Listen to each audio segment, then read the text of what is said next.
ABC Sport. We begin this broadcast by acknowledging the traditional custodians of the land on which this match will be played today and pay our respects to their elders past, present and emerging. We extend that respect to Aboriginal and Torres Strait Islander peoples listening.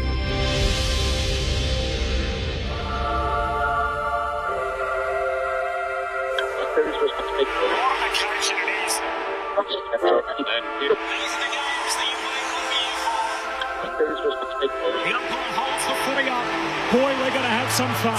The AFL in 2026 on ABC Sport. And the siren sound. Here we go. Listen to the roar. It is showtime. You take a seat because it don't get better than this. Right to the goal line.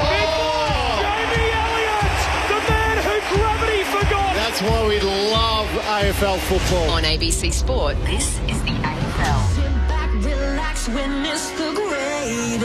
It don't get better than this. From 45 and rides it all the way home. An ambitious effort. Unbelievable. The left foot is a goal. Oh, yeah. Take a seat because it don't get better than this. Throws it, kicks on goal. The prancing pony. What a goal. He's off and running from 45 to get the party started. Take a seat because it don't get better than this. It's bouncing, it's through. Bailey Smith, he'll want the cameras on him right now. Light camera action, baby. Countdown to contact. Spins around and buries it. Loads up from 55. That's a monster bomb. 40 metres out, snaps towards goal. What a beautiful finish. Bacon goal square, goes for glory. He eyes the goals and sends it home. Get better than this. 100% pure footy. Every minute of every match, all season long. Gathers, snaps, goal. It's just football at its best. Take a seat because it don't get better than this. Kick on goal, dribbles it through. What about that? Took them all on and said, I'll have some of this. Bailey pinches his pocket and bang, bang, bang. That's the price you pay against the Premier. Watson snaps. Oh, Watson puts it through. And the Wizard arrives precisely on time. He's built for the big stage. On his left boot, his kick is good. AFL. Inside 50, off a step, turns and goes bang. And snap. And goal. There's the bravery through the middle of the ground. How good is that? What a goal. He wastes no time. He whacks it through for another. It doesn't have to be your night, but it can be your moment. Hands it to Charlie Cameron. He can walk it in. Show him your tail lights, Charlie. Welcome to ABC Sports coverage of the 2026 AFL Premiership season. Runs the 50 out. What a way to finish. Take a seat because it don't get better than this. On radio ABC Sport Digital Radio. and ABC Listen. You take a seat because it don't get better than this. A new season often brings optimism, but for the Power and the Bombers, round one only amplified the pressure.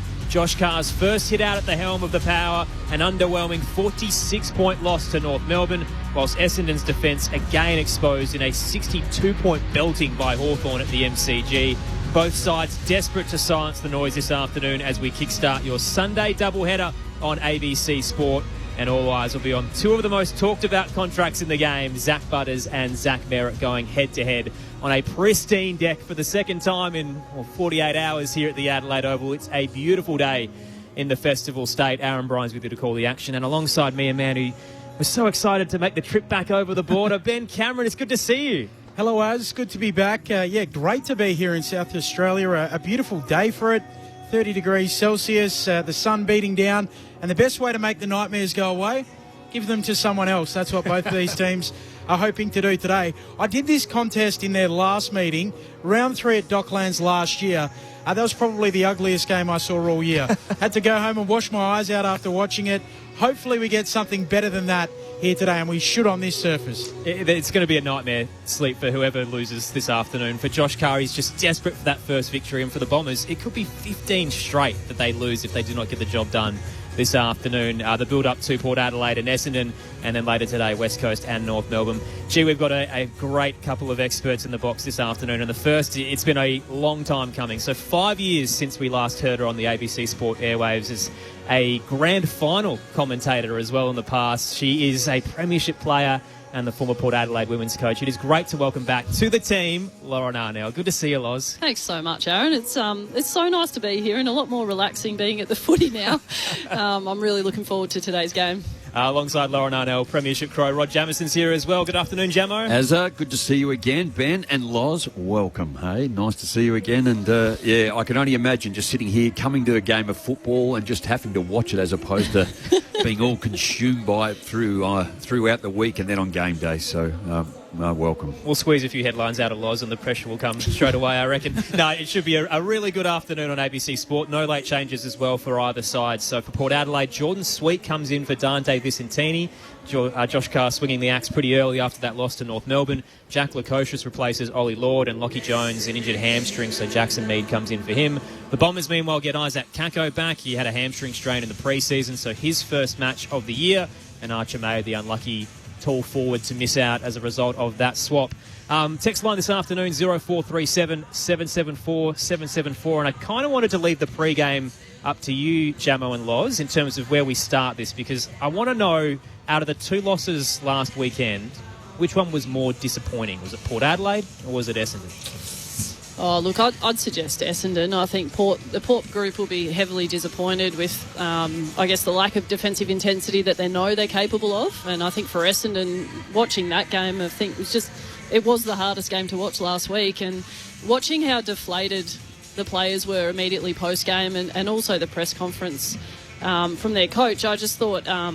you've just hit your first game of the season. There's plenty of footy ahead, and the nature of how deflated they were, I think, just lacked the positivity required early in the season. And I think Port will know that the system will come. They just need a little bit of time under Josh. And, with a new coach, it does take some time, and I expect a really strong fight back today. I think the defensive aspect of Port's game was really disappointing. That was really the one that I found, when you... Listening to Josh talk up how they went over the summer and what they were looking forward to, I just feel the targets up forward, they're probably going to struggle. If it's Georgiadis, if it's not him, then where do you go and how do you go through it? But their defensive stuff, I think the stat was the worst tackling efficiency or missed tackles. 20. It's almost the second worst in the history of the game since it's been measured. As you kind of alluded to, Jamo, it's so unlike Josh Carr was as a player. You think that the type of football they're going to play is going to be hard and contested and gritty, and it was almost the polar opposite, Loz, in terms of what we saw last weekend against the Roos. Yeah, and I think that's why I'd suggest they'd be really disappointed. But, you watch the game against West Coast, that really wasn't that long ago in the pre-season, and it was a complete stark contrast to what they showed up last week. So I do think Port Adelaide have very publicly addressed the fact that they may have underestimated North Melbourne, and I'd be leaning into the fact that they know they have absolute capacity in that area. The concern for me is I haven't seen Essendon show that. I think Port will know that it's in them. We haven't seen a great defensive game from Essendon in a very long time. And it's not a pile on Port Adelaide, but I'm surprised that they actually came out and said that they actually took on a little lighter than what they probably should have too. That was a surprising comment.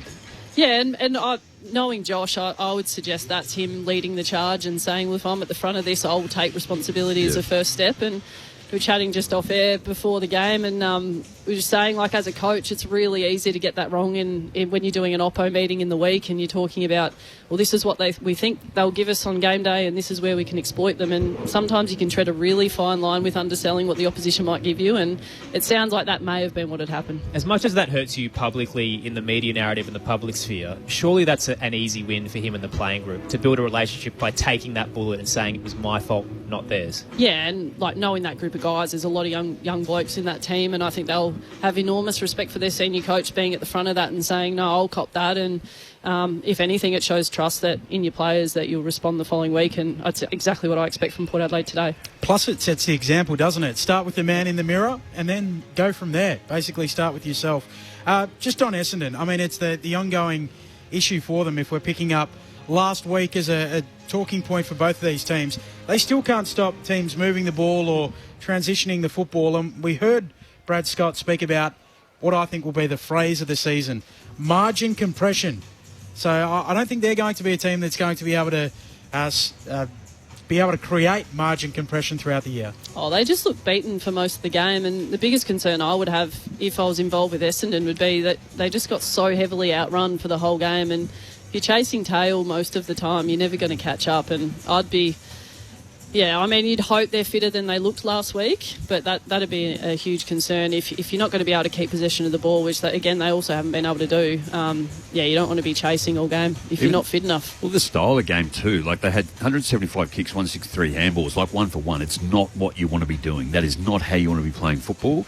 And then marks inside 57, so either their disposal going in is poor, the target is not right, or the target itself, is not presenting enough. And, and I think their reliance upon, if it's Ben Mackay, whether he plays forward or back, I don't know where the best football we see him play. I don't know. Essendon sort of, you're right. And I watched the Brad Scott press conference after the game, and he just was incredibly deflated. I'm sitting there. If I'm an Essendon supporter, I'm just going, oh my gosh, what am I up for this year? And that didn't kick off the way you wanted. Yeah, and being round one as well. Sorry, Ben. It's you want to at least have some optimism, or say, let's get that out the way, and we know we've got this in our bucket and we can move into this area of the game next week. But yeah, the deflated nature of how they were dressing immediately post-game. I watched Mason Redmond.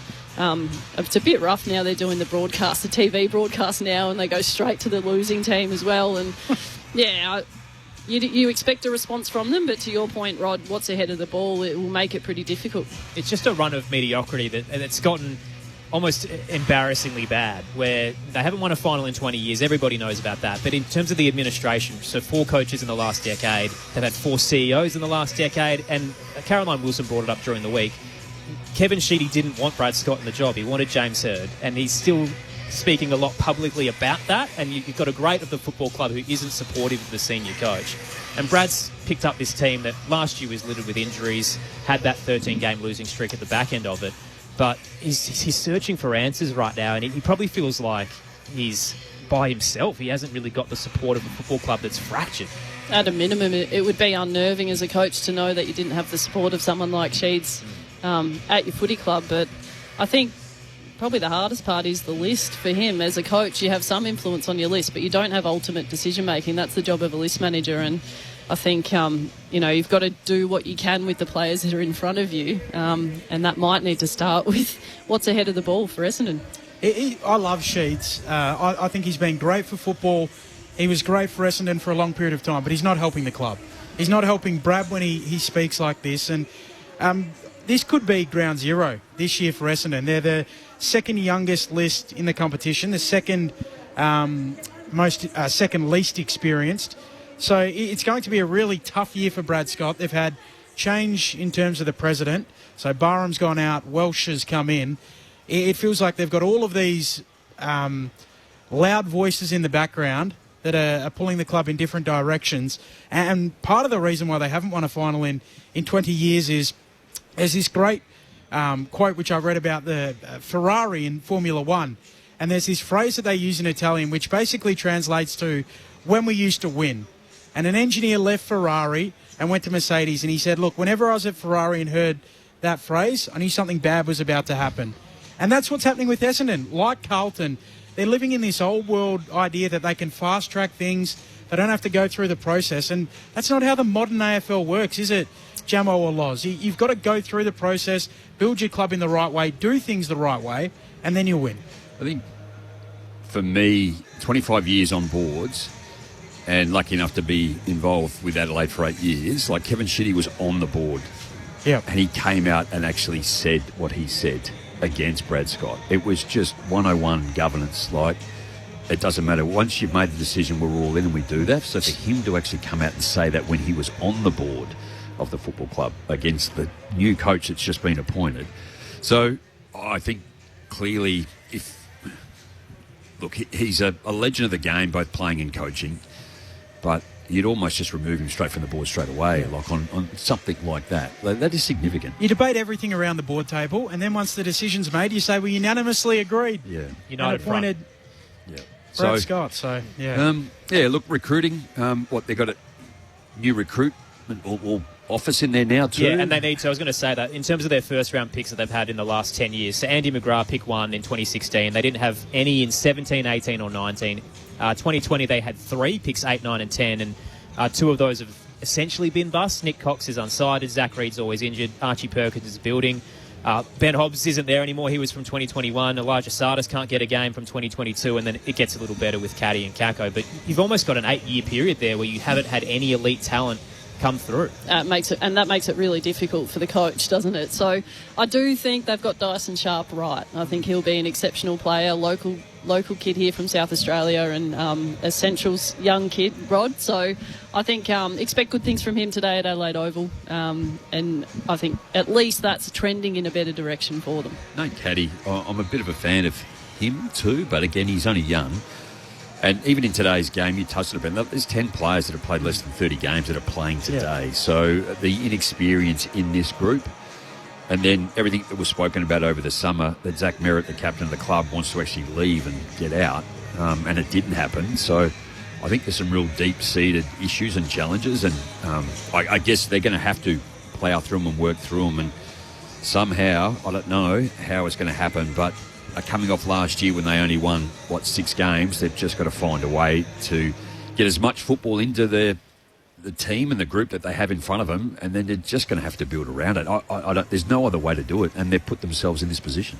There was some good news in the VFL for Essendon yesterday. So Nick Cox returned to footy after missing the second half of last year due to a meeting with the independent AFL medical committee around concussion. So played in the VFL yesterday, which is good news, and their 2 top picks from last year, Jacob Farrow and Sullivan Roby, both played as well. Farrow with 31 disposals, the most for the Dons. So they'll have their fingers crossed that they can play in the AFL sometime soon. Just on the Dyson Sharp one, Loz, as well. I mean, we only saw a little bit of him last weekend, and it was electric, the 2 goals from the 6 touches, but 58% time on ground, I think, frustrated some of the Bombers supporters that why aren't we injecting this kid in, especially when the midfield's getting hammered in the latter stages of the game.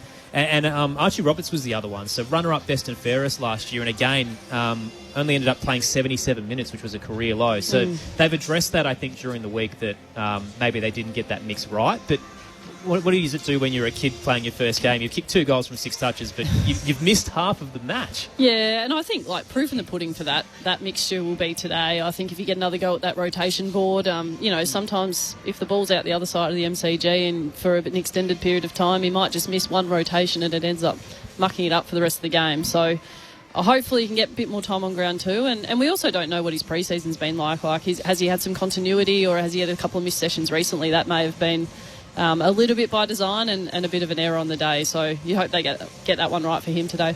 And the pocket profile, you did ask about it earlier, and I've gone to it, and it happens to be the very own Dyson Sharp.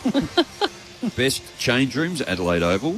Best surface in the AFL, Adelaide Oval. Ooh. So maybe ominous. He might get a little bit more of a run today, and let's hope he goes well. Central's products, so we'll see how he goes this afternoon at the Adelaide Oval deck as part of the Bombers. He did grow up as a Dons fan and had kind of mentioned in the build-up to the draft that he was eager to get there rather than stay in Adelaide, and it ultimately fell his way. So we'll see how it goes this afternoon. And the pre-game superstition, we did talk about that.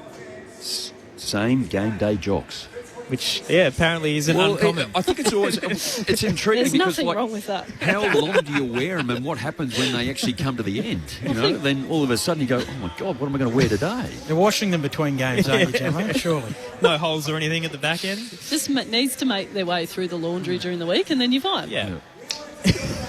I think it's a little bit easier in the AFLW when you're 10 games, but if you're going through the full 23, I think it might get a little rough by the back end. Hang on there. How good is it to have Lauren Arnell back on the airwaves with ABC Sport, the former Port Adelaide women's coach, premiership player as well, and actually a grand final expert for us as well. There's a lot of love on the text line for us. So Borgs has got in touch and says, yay, Loz is back on the ABC. We've got to round up Corbin and Lids for the top 10 cheesy game show. That's how long it's been since you were part of the coverage, It's Loz. only been 2 years since I stopped having nightmares about that game show, so we'll be good for that. And Mark in Geelong says, great to have Loz back on the wireless. One of the best. What's the most important thing that she's learned from her time coaching in South Australia? Wow.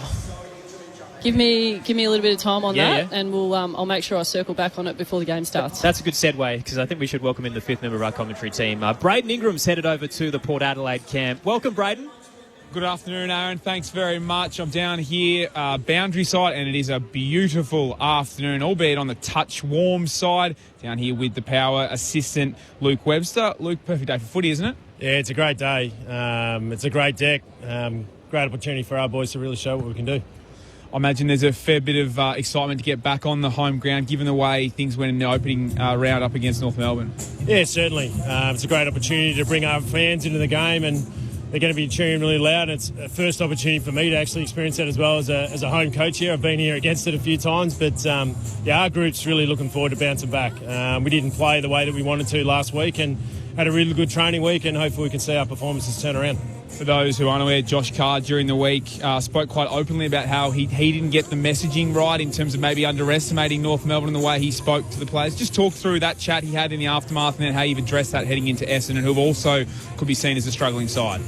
Yeah, look, obviously Kari spoke about it, but as a coaching group, we were really clear after that game of the things we wanted to chase this week around our system. I spoke earlier in the week around our team defence, around our contest, and that's been a real heavy focus of the foundations we laid throughout the pre-season. We just didn't execute on the weekend. So, it's going to be a great opportunity for our boys to really show the improvement that we have made in that area throughout the week, and hopefully we'll see that. The missed tackles are probably part of that execution. How much can you work on that in the space of a week?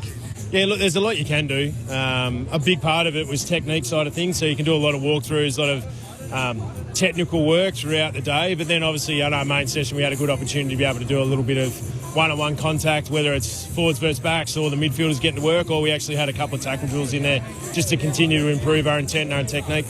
3 changes, we'll go through them. First of all, Jordan Sweet comes in. Why did he miss out in the first place? Obviously Dante Vicentini preferred, and then obviously a very quick change after just one game. Yeah, look, it's been an interesting battle all year with those guys throughout the whole pre-season. It was a toss of the coin of which way we would have gone, and obviously the first 2 rounds we backed in Dante's pre-season just over Sweetie, but what we have got is Sweetie's performed really well back in the sample. He's been the dominant ruckman in all his games so far, and we know that him coming in today is a really good change-up for our group. Jack Lukosius, it seemed like he'd had a pretty strong pre-season and then just cops a bit of a groin concern right on the edge of the start. He also had those issues last year as well. So what do you need to see from him today? He comes in for Rolly Lord. And how much time will it, I guess, take for him to build up some confidence inside that forward line? Yeah, look, I don't think it'll take much confidence to get going.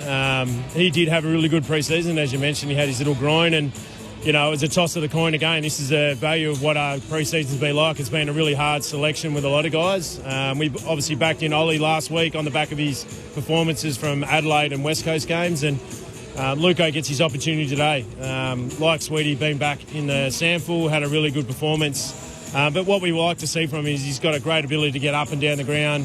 His leading ability, he's got a big tank, but he can also drop in deep and take a catch for us too. So, we're hoping to see that from him today. Lockie Jones is out with a little bit of a hamstring tightness. Is that a major one? No, it's not. It's a bit of probably more of a precautionary one, given his history. But yeah, it gives an opportunity to Meaty to come in. Again, another guy who was probably stiff to miss out in round 1, but he's going to get an opportunity today, and I know he'll grab it with both hands. As the defenders coach, he's obviously switched into the back line now, having been more of a mid-forward. How's that adjustment been for him, and what does that role look like? Is it a ball-using type of role? Yeah, it's going to be a combination of everything. The one thing that we know from Meaty is his ability to outnumber the contests and then start up a bit of our ball movement. We know he's good left and right foot and can distribute really well, and you need those type of players in your back line. So hopefully he gets that opportunity to be able to bring that today. And we also know that he has done stuff in and around the midfield and half forward, so his contest work in the back line is going to be another thing that could add to his game. How can you help Zach Butters today? A couple of times last year, Sheen Mullen got him with the tag, and then Finn O'Sullivan a week ago did a pretty good job. What can you do to support him better?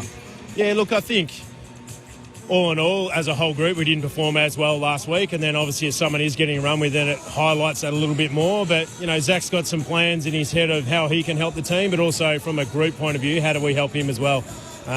Zach's one of a number of players that's going to be really important for our group today, and hopefully all those guys really stand up and have a really good performance. What have you noticed from Kari so far? I mean, gets a really early test and a pretty strong defeat in the end. So how's he sort of reacted throughout this pre-season and this week as well? Yeah, look, he hasn't really been over the top with anything. He's been really clear with everything we want to see so far, and he's done a great job this week at really levering the players out of, hey, we just got some foundations we want to keep chasing. We've got to chase that again today, and it hasn't been an up and a down and a bad loss or a win. It's been really level and really consistent, which has been great for the group. And just on the Bombers, we expect to see, surely there'll be a bit of a change-up given the fact that they were probably all out attack and the defence fell down on multiple occasions. So how do you think they change it up today?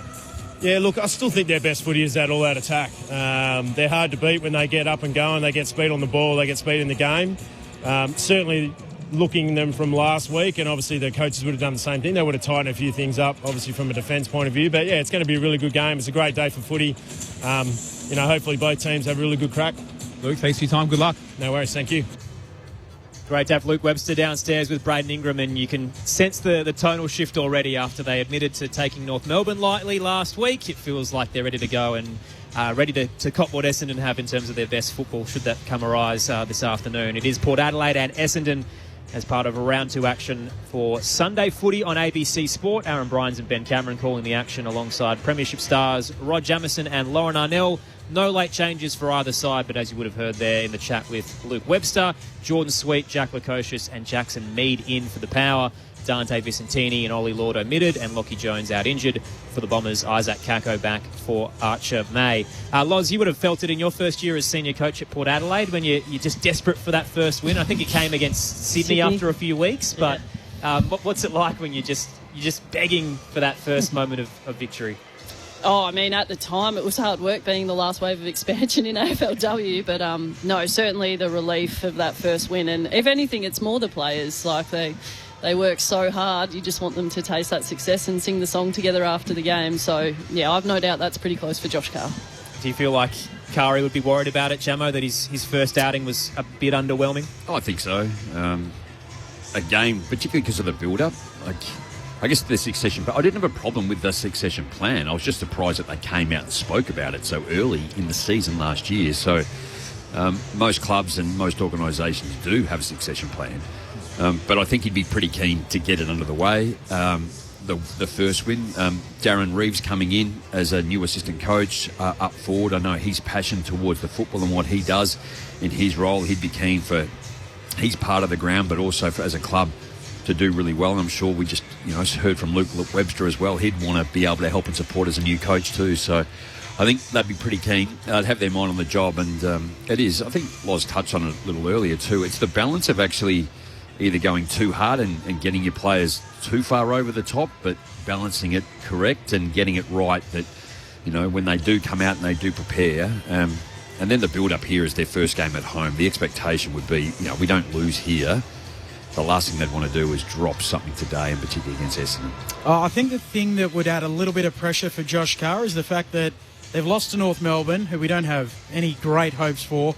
If you lose to Essendon here, all of a sudden you're zipping 2. And it was a start to the season. I said on the ABC AFL Daily podcast that I believe they could go 4-0 to start the year and really have a springboard. And I'm reliably informed that people inside Port Adelaide might have thought the same. So when you have a look at their draw, Kangaroos, Essendon, West Coast, Richmond, and 2 of those are at home. So you'd think you'd be. I'm not overly optimistic around where they're going to end up this year. In my initial thoughts, I think they'll probably end up around about that 10 wins. In terms of the draw, the early part of the season is better and favourable to them. As the season goes on, it's going to get a lot harder. And what I've seen, again, it's only one game. You think that, geez, they're not going to put this out week after week for a while. So they just have to turn it around and have a really solid win today. It is just the timing of it, isn't it? The frustration that the first month of footy was arguably the best start we've seen in history, and they haven't been able to capitalise on it. If they get the job done, they get back on track with West Coast and Richmond to come. But you don't really want to start peaking once the draw gets harder. Then it's kind of your season's already gone by that point. Well, again, it's not so much it's the opposition. Yes, we can judge and whether they will think they'll win or lose, but you just got to bank your wins. And I know we've had this discussion before. It doesn't matter who the opposition is, bank your wins early. You have to get them early because it then becomes incredibly difficult as the season goes on. You've got this long, enduring season, but yet then you've got injuries you've got to balance with plus form. So bank them early as you can. I think it was good hearing from Luke Webster just before, and when he mentioned they knew exactly what they needed to chase during the week. And one thing I do know about Josh Carr is that he'll have absolute clarity and keep it nice and simple for the players. And it's clear, I would say, for everybody listening that that's going to be how they show up defensively and their intensity around the contest. And I think we'll find out very early in this game where Port Adelaide are going to be by quarter 4. Not to be facetious about it either, but you could kind of see the way they played last week that They still had that handball game that Ken Hinkley was instilling last year in their brains. There were times when they were caught in two minds about what Josh Carr wants and what Ken had them doing. And then in the build-up to today, Ken's here working as part of the media, and he actually, as he was walking across the ground, he brought the players in and had a little pep talk and a chat, and you just wondered if the messaging when you've got the old coach and the new coach, and has it correlated yet? Is the chemistry there? It'll take time. No, he's probably having a bit of a gag with them too early, but no, I'd suggest a lot of the challenges with the over handball versus kicking long will be as well, like Jack Whitlock hasn't played a lot of footy in this side, and Ollie Lord has been dropped for a reason. I think they lacked a little bit of shape ahead of the ball, and I think Lukosius will help straighten that up, and when it's time to handball less and kick longer, they'll have a better target ahead of the ball, I think, today. It's also difficult, I think. I mean, Sydney coming into the game on Thursday night, Sydney were very impressive through the opening 2 games of the season for them. We're going at 1-to-1 handball to kick ratio, so with the new stand rule, there's almost more opportunities to give the handball as the player runs by. I spoke to Simon Goodwin pre-game, who's one of their assistants, and he said, look, we've been too handball happy.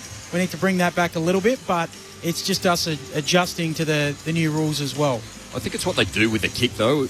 Like, we called the game here on Friday night, and I thought the first 3 quarters of Adelaide was appalling in the way that they were playing, and they tried to transition and just maintain possession and use the footy. And in the last quarter, they played more like we knew Adelaide played last year, and then they scored 5 goals. So the Western Bulldogs, with their kicking, they weren't transitioning. They were kicking forward and kicking. So, albeit they did more kicking than they did handball, but I think your point's valid, Ben. You know, you could almost go 1 for 1, but the kick has to go forward and not short.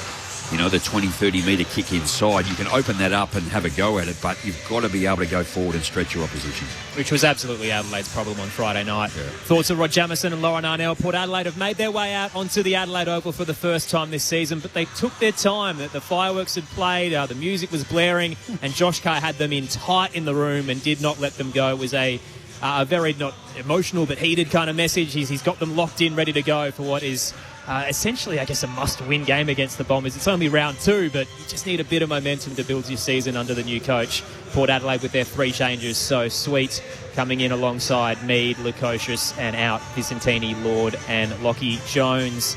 The text line 0437 774 774 this afternoon. Simon in the York Peninsula says, or had a little bit of a laugh about Port Adelaide taking North Melbourne too lightly. Says, can we really accept that? They were beaten fair and square. And I don't think anyone's underselling what North did. They played tremendously well to the point where they'll be favourites against the Eagles later this afternoon. It was more the fact that Josh Carr publicly admitted it. He said, I probably got a couple of things wrong in the way that I spoke to the players about North Melbourne and how to expect playing them. And Jace Bergwijn came out and essentially said that they prepared for them in a sense, and Jason Onfrancis called it embarrassing how they played. So we'll see if Port Adelaide can respond this afternoon. Let's head into the Bombers camp and the build-up to the ball-up, which is about 12 minutes away here at the Adelaide Oval. Braden Ingram is mateys right over to the Dons camp. Braden. Thanks, Aaron. With the Bombers assistant coach Cameron Roberts. Cam, talk us through this week and bouncing back from that tough defeat to Hawthorn. Yeah, look, we've had 9 days to sort of address a few things across the course of the week after it was clearly a disappointing result for us last week against Hawthorn. So, yeah, we're ready for the challenge today against Port, who I think, you know, probably got 2 clubs that are looking for a response, and feel like the work we've put in during the week, we're in a good place today. Scotty spoke about in his weekly presser about the all or nothing, and at times it might have been skewed too much to attack. So has that been a specific focus this week? Yeah, look, our offence and defence are so intertwined and interconnected that what we do in one phase of the play affects what we do in the other. And I think probably last weekend we were trying to get the game on our terms in offence, but it's at times being able to defend better, and that's certainly something that we've addressed this week. Was there a bit of confusion about what needed to happen, or was it just all execution? No, I don't think there was confusion. I think it was execution. I think we've shown some really good signs over pre-season, and albeit we trained against ourselves and even the Pracky games, there were some positive signs in terms of how we wanted to defend the ground. I think the occasion got to us on Friday a little bit, and I think we broke down in some key moments in the game, and so we're just looking for a response and more about those moments, not sort of doubling up and becoming 2 or 3 mistakes. And if we can fix that, we feel like we're in a good spot. So if you get the execution right, it's still a very young group. So in terms of Bombers fans wanting an immediate response, what is the right balance? What is the right result, knowing that there's still a lot of guys still learning the craft? Yeah, look, we do. We're a young team, but we sort of don't want to keep falling back to that. Like we are in a process of learning and teaching and trying to get better. For us, we want to get that better balance between the two. And as I said previously, like that interconnection, what we do in offence will often dictate what we do in defence. And just some of those key moments we're breaking down in offence hurt us on the rebound, and we're just going to be a bit better in those moments, like I said. The speed away from the contest seems to be quite a significant factor last week. You get Kako back into the side. He's only one player, but how much can his speed and his agility make a difference? Oh, look, that's his strength, is his explosion and how powerful he is. And up until his injury, he was arguably our best in pre-season. So, he's one player, but he just makes a difference to our front half, and he can challenge defences. He hooks defenders, and we're just looking forward to him getting out and playing again. Zach Butters, the type of player that falls into the Nick Dacos, Marcus Bontempelli player. Can you even sort of tag them? We saw Finn O'Sullivan do a pretty good job from the Roos last week. How do you go combating Butters today? Yeah, they North did a pretty good job last week with O'Sullivan and also Powell at different stages. Yeah, we've got a plan for Zach. He's obviously a very, very good player, and as you said, one of the more dangerous players in the comp. So we've got some plans around that. Again, it's coming down to the execution and whether we can stand up in those moments. Is that plan to send a specific player to him, or is it a couple that might get the job? I'm trying to get something out of here, Cam. Oh, look, I can't give too much away. I think we've got a plan for our mids that they've all got a role within that. So, yeah, you're right. You're not going to get too much out of me. We tried. Now, one player who really did stand out last week and who continues to make strides is Nate Caddy. Yep. How impressed have you been with him in the start of 2026, and what can we expect to see him going forward, not just today? Yeah, he's into his third year now, and he's the ultimate competitor, Nate. And, yeah, we're starting to see these signs where he's piecing his game together, and against, arguably a really good defence last week. And, again, we front up against a really good defence in Port. His ability to be able to challenge, his athleticism, and it'd be nice to see him launching for a few more of those high balls. The narrative in the last couple of weeks has been about really good players getting injured in terms of soft tissue injuries. Christian Petrarca yesterday, also Isaac Heaney. It is quite a hot day here today, and obviously with the speed of the game now, with the rule changes, is that something you guys have discussed at all in terms of whether there just needs to be a bit more management, or if there's anything you can do around that? Yeah, I think we always go into the game with a bit of a plan around how we rotate players. I think today we've certainly got a plan around that, but it's also just seeing what the game's giving us, the information that we're getting from the game around some of those rotations, and whether we need to rotate some guys more frequently than others. So, it's something you consider. The game is certainly being played at a high pace at the moment. Cam, thanks for your time. Best of luck. Thanks, Braden. Cameron Roberts downstairs with Braden Ingram as part of our coverage of Sunday footy on ABC Sport. We are 7 minutes away from Port Adelaide and Essendon, and then later today you'll get West Coast and North Melbourne from Perth Stadium. Our coverage from 5:45 Eastern Daylight Time with Clint Willard and Mitch Turner, Chris Waterman and Jared Schofield, Aaron Bryans and Ben Cameron with you at the moment. We've got Rod Jamieson and Lauren Arnell here. The love for Loz's return keeps flooding through on the text line. 0437 774 774. My family's listening, guys. I was going to say, we've actually got a top 10 cheesy game show for you at the end of the broadcast today, Loz. David in St Kilda says, great to hear Lauren back, but you missed a trick not having Berkey with her. I do miss Berkey. Unfortunately, Jamo loves double duty, and Benny's chewed up our frequent flyers, so Berkey's back in Victoria, but maybe we can get that pairing together soon. Price of oil, no one will be travelling soon. And John in Gilberton says, hey team, looking forward to the call, but I hope we don't hear much about margin compression. It suggests that you're expecting to be behind and reduce the damage. So I agree with that. And I think, to what Rod and I were speaking about earlier, that deflation from Essendon, I think the attitude needs to shift fast, and hopefully we see that today and it's a close game. Got to ask you about the Merritt and Butters situation. So we might start with Zach Merritt first. Corbin Middlemass posed it on AFL Saturday yesterday, saying essentially there's a multi-year deal on the offer, reportedly, by the Bombers to Zach, who's already contracted until next year. It would make him a Bomber for life, basically, and Corbin suggested that by doing so, they essentially know where he stands. If he doesn't take this offer, then he's looking to move elsewhere. I think it's pretty rough. I mean, Corby's a long-suffering Essendon supporter, isn't he? I think if Merritt's contracted till the end of next year, if I was in his shoes and I'm still playing good footy, surely he's getting advice to wait. And if he can still maximise his value in a future term contract next year rather than this year, I think that makes sense. So might be a little bit rough taking it from that perspective. Jamo, the flip side, Zach Butters. Josh Franco said on SA Grandstand today, yesterday rather, that Port Adelaide should silence the noise and essentially put out a statement and say, we are not talking about it anymore. Is that feasible? Well, I think so, but as you well know firsthand, and particularly in the media, you keep on telling me you ask the same question. Why do you keep asking the same question? Because at some point someone will say the right answer, and if we haven't asked it, we're going to lose our jobs. Correct. So, look, I think until he makes a decision, it's going to come up. And we spoke about this again on Friday night with Luke Beveridge, like how open he was as an opposition coach. We asked Tim Silves, the CEO, like, how do you... I can't believe you actually talk about players coming to your club that are actually under contract with other clubs. Like, it's becoming more and more aware. And yes, their balance is the NRL and the maturity in which they go about it. Will we see that in the AFL? But I am surprised. I would genuinely love, and I said it Friday night, I would love Zach Butters to stay here, you know, like almost like Travis Boak did as well. You know, the money that he might receive, but just turn yourself into an absolute legend of the club and drag them and take them through. And then what builds off the back of that and creates others to want to stay, but what you might also acquire. And I think that's really important. One of the really weird parts of it, and maybe this is just in Melbourne, but it certainly feels like the Melbourne media at the moment are speaking about where Zach Butters will be next year. And it's whether he'll be at the Dogs, whether he'll be at Hawthorn, whether he'll be at Geelong, whether he'll be at Essendon. Usually it's whether they'll stay at the club they're at or go to another club. It feels like Port Adelaide are way down the pecking order. How's that sense over here in South Australia? It seems to be similar to what it is in Melbourne, but... Yep.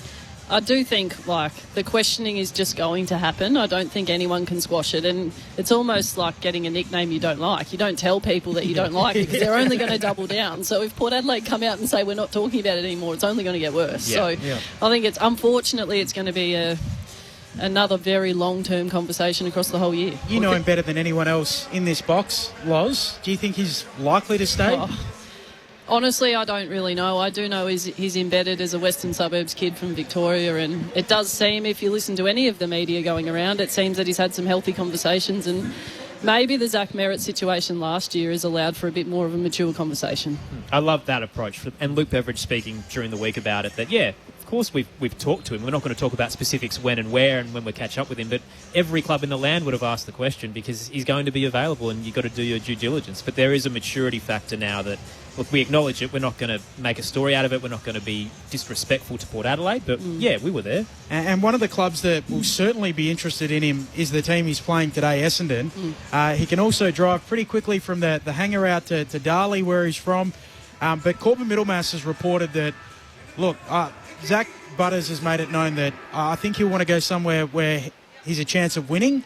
And the biggest contract he might be offered might be from Essendon, but I'm not sure about the winning. Yeah, and I guess my experience has shown this, Benny, too. Like, we've had Adelaide players that have left the club. They sit in front of you and say, you know, I want to stay here and build something and work towards a premiership. And then they'll take a longer term with pretty much the same money. It's around tenure and length in the game, and that's what a lot of players tend to take.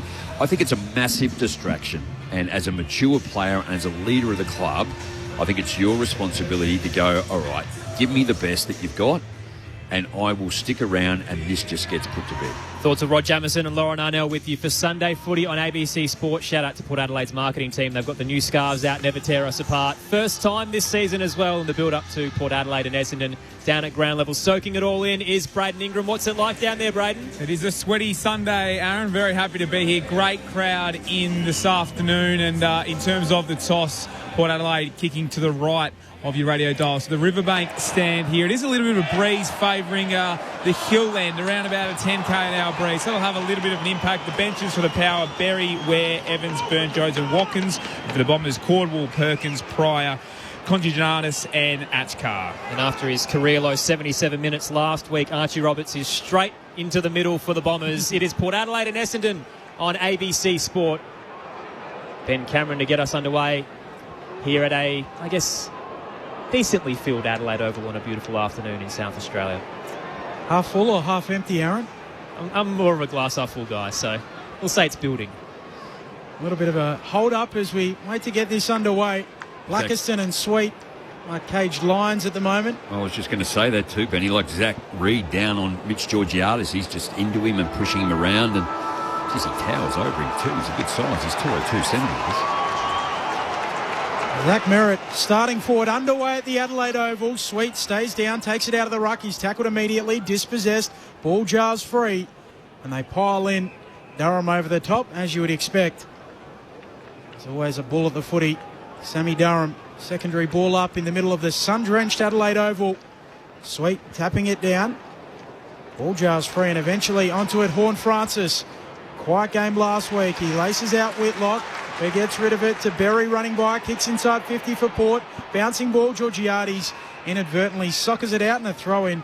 Forward 50 stoppage for Port. No score. We'll play 35 seconds. Ken in Happy Valley's got in touch early, says, a home battle for me today. I'm a Bombers supporter married into a Port Adelaide family. Not sure if I want the win or the happy evening. I'd take the happy evening. Toss back into play. Port's 50. Vicentini battles with Blackiston, heads out the back door. Merritt gets the clearance out towards the eastern side. Right front position, knocked away by Radicalier though, and tracked by Kako on return. Off balance, he kicks up to right half forward, but no one's there. Marshall sitting back, patrolling, takes the intercept mark. 84 disposal efficiency last week. His kick is gorgeous, but that one was a little hot for Horn Francis. Off hands. Out the back, Merritt. Uses Newen. Johnson. Hot footy back towards Merritt. Gets it out of trouble back towards McGrath at right half back. Newen sidesteps Burgoyne, and the Bombers now moving it at pace. McGrath heads inboard, and Johnson sends it down the line. Long kick towards half forward off the hands of the pack. Knocked away there by Mead. Radicalier onto it. Back flank. Goes back to Mead. Now to Aaliyah. Port working it down the eastern wing. Kick around the wing. And a good mark. Sprawling Durden, the former Blue, comes up with it. 2 kicks from home. Feeds the handball to Burgoyne. Filling out his dad's old jumper number. Kicks inside 50. And Georgiades bursting onto it. He takes the chest mark, 45 out, 45-degree angle. And that's the start Port will want. Mead's first contest. He's come into the side, as Luke Webster mentioned, for his contest. And Jace Burgoyne back on a wing, which will be much better than his position last week as a defender. Nice, really, really nice entry into Mitch. I see Todd Marsh in the back line too. I like it's almost as a golfer or a tennis, just free the arms and let it go and just relieve some pressure and have some fun behind the footy. Mitch Georgiades on the goal kicking at Port Adelaide last year with 58 majors. Still just 22 years of age. Crosses the paint of 50, puts his laces through it for the perfect start. He's tugged it. Misses left. A red footy in action again today. You love to see it. A minor score to begin for Port though. No score for Essendon, nearly 3 played. Sunday footy on ABC Sport. The Millicent product out of Glenelg. Mason Redmond brings it in. Steps outside the defensive square and chips it to McGrath. Continues to run and receives the footy. Johnson now the handball over the top to Parrish. Off a step, sends it through the eastern side.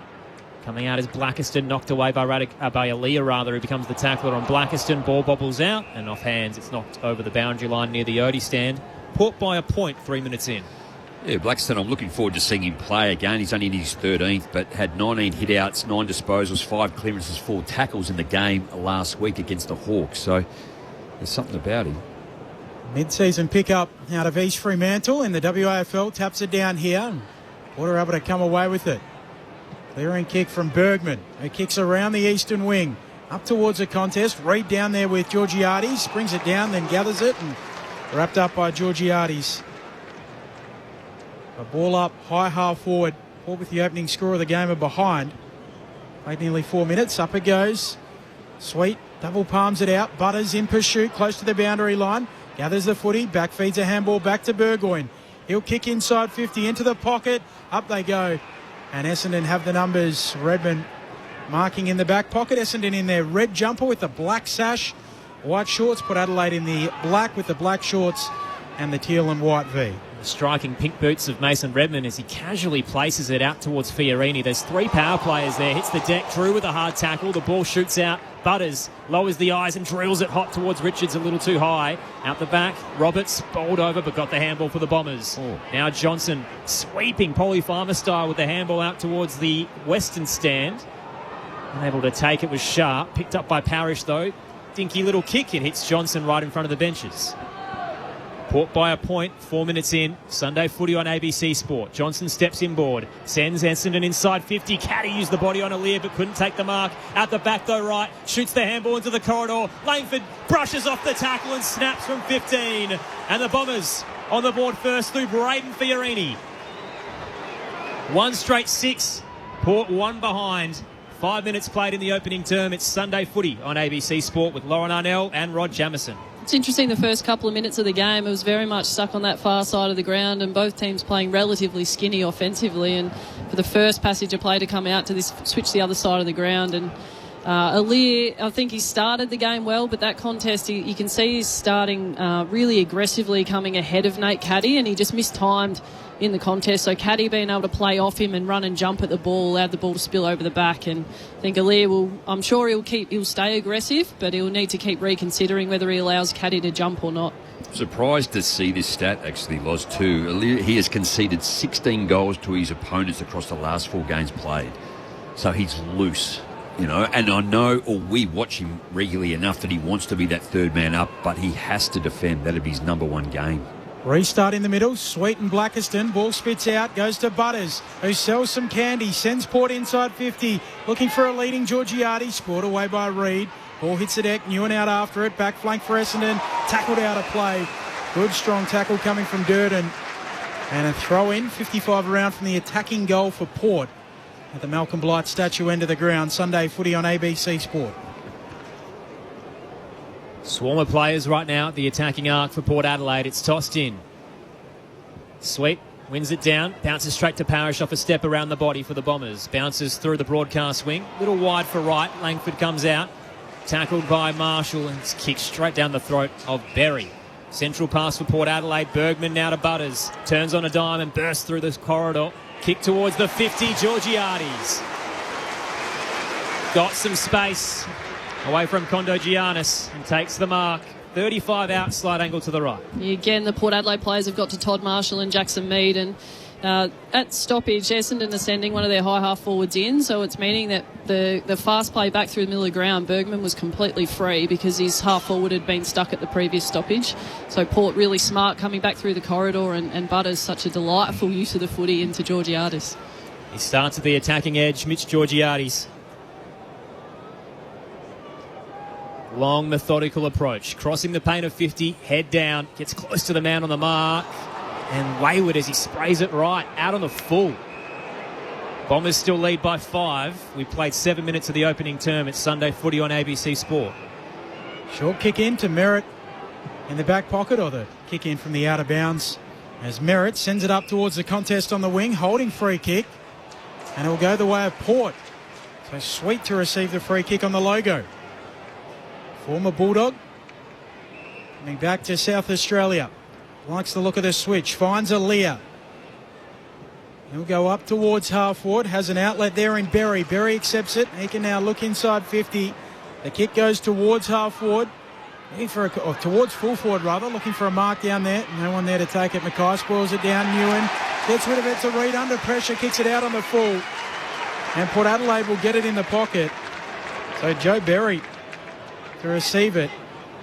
No, he's going to give it off in the end, and it'll be Georgiades who will take the free kick. Mark set 25 metres out, right on the boundary line.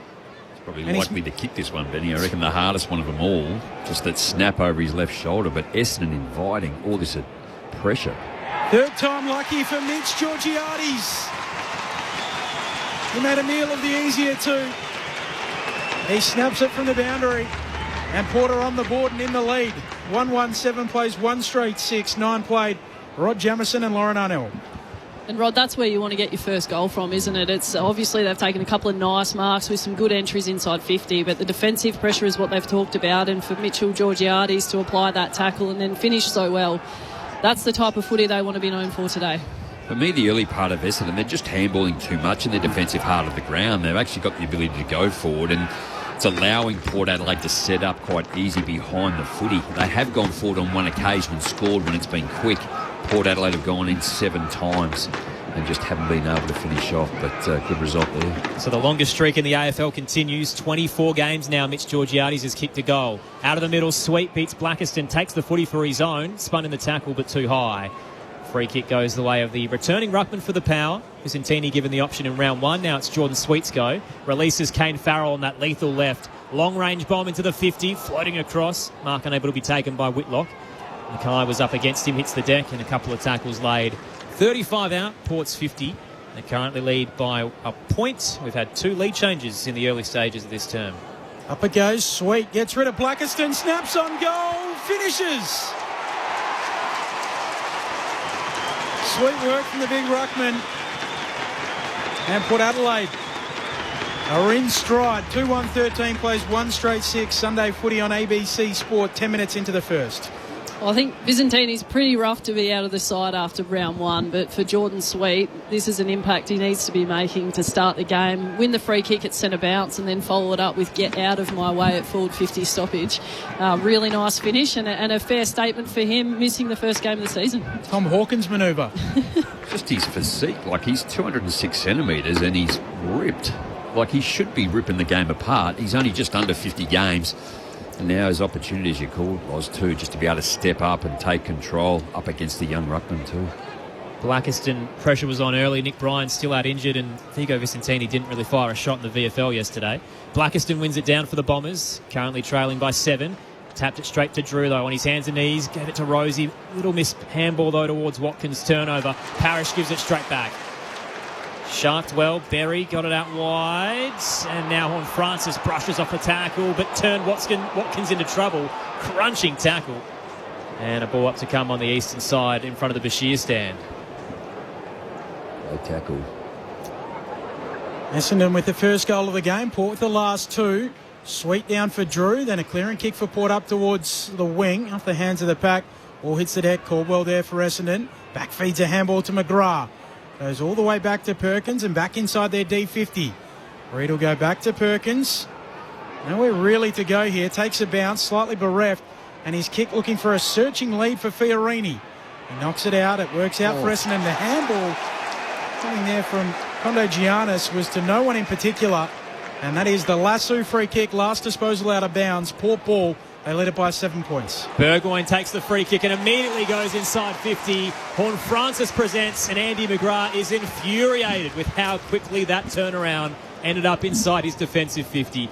Set shot to come on the tight angle, 25 out, and for poor old Condo Giannis, I reckon last year's rule would have pinged him. The new rule certainly got him. And I'd be infuriated if I was McGrath as well. There's more than enough time for Essendon's defence to help out there, and to leave Horn Francis all by himself inside 50 is just not good enough. His new forward role as he recovers from foot surgery back in November, had a plate removed and just tweaked it in the pre-season, so he isn't quite ready for those full midfield minutes, but he's just as deadly up front. Horn Francis off a couple of steps, starts it right and curls it through. And Port have 3 in a row. 3-1-19, they lead to the Bombers, 1 straight 6. We've played 12 minutes of the opening term. It's Sunday footy on ABC Sport with Rod Jamieson and Lauren Arnell. Well, it's ominous signs early, isn't it, too? 9 inside 50s to 1. Just Essendon can't manage and maintain possession to be able to get it into their forward 50, and really struggling. And I guess loose defensive work like that, when it goes forward, it's going to open up very early. I think as well, with both clubs coming out across after round one and the lack of defensive pressure, you'd expect that both turn up in this first quarter, and for Essendon to be 23 handballs and 15 kicks, you're stuck in your front half, and you know Port are going to show up with that defensive pressure, and they're maximising on it now. Last 3 goals of the game, as Aaron mentioned. Blackiston taps it down, onto it quickly. Archie Roberts, Essendon out of the middle. Caldwell with the kick, up towards half forward. Caddy reels it in. One-handed, nice mark, 51 metres out. Veers infield, steps around Aaliyah, runs inside 50, eyes the sticks and misses narrow. Well, he's a raw talent. There's a little bit there. 3-1-19 plays 1-1-7, 14 travelled opening term. Almost had the highlight play, Nate Caddy. Right intentions. Jeez, Todd Marshall had to be pinpoint there, and he weighted it to perfection. Logan Evans takes the mark, but Isaac Kako was breathing down his neck looking for the turnover. Switch through defensive 50. Farrell out towards the scoreboard. And now Mead plays on and takes a couple of bounces near the Wanganeen stand.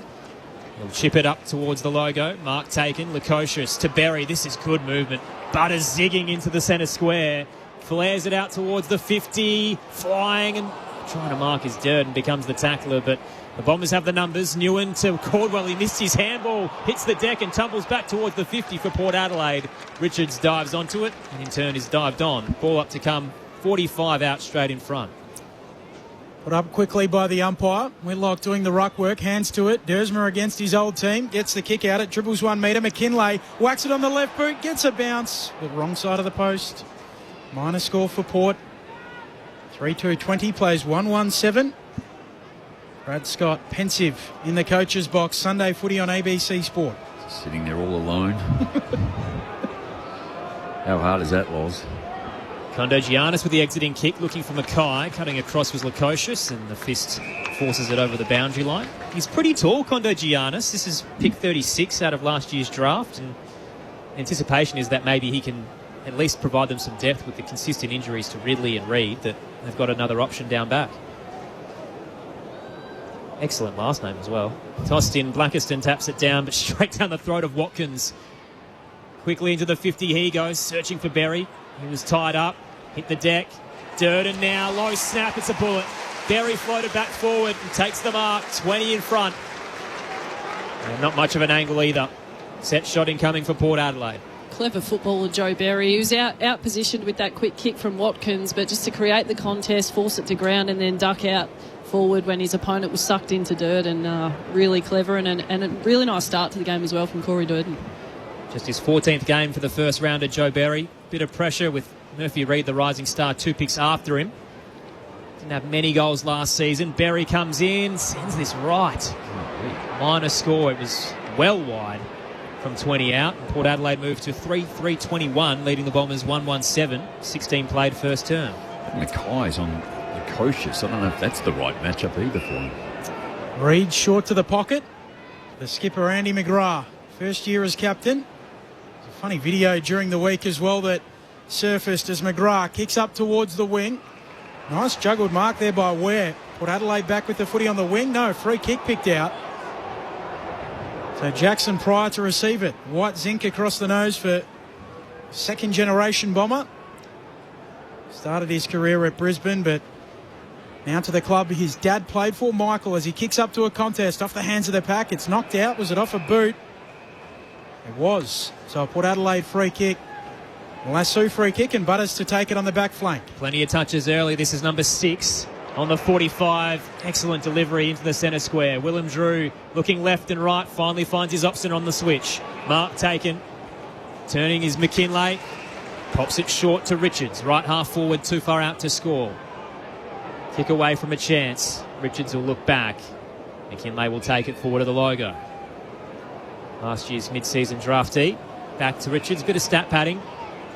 Port by 14 at the moment. Richards now decides to look inboard. Lowers the eyes and caresses it to the lead of Horn Francis. It's a tight angle 30 from home, but gee, it was gorgeous delivery.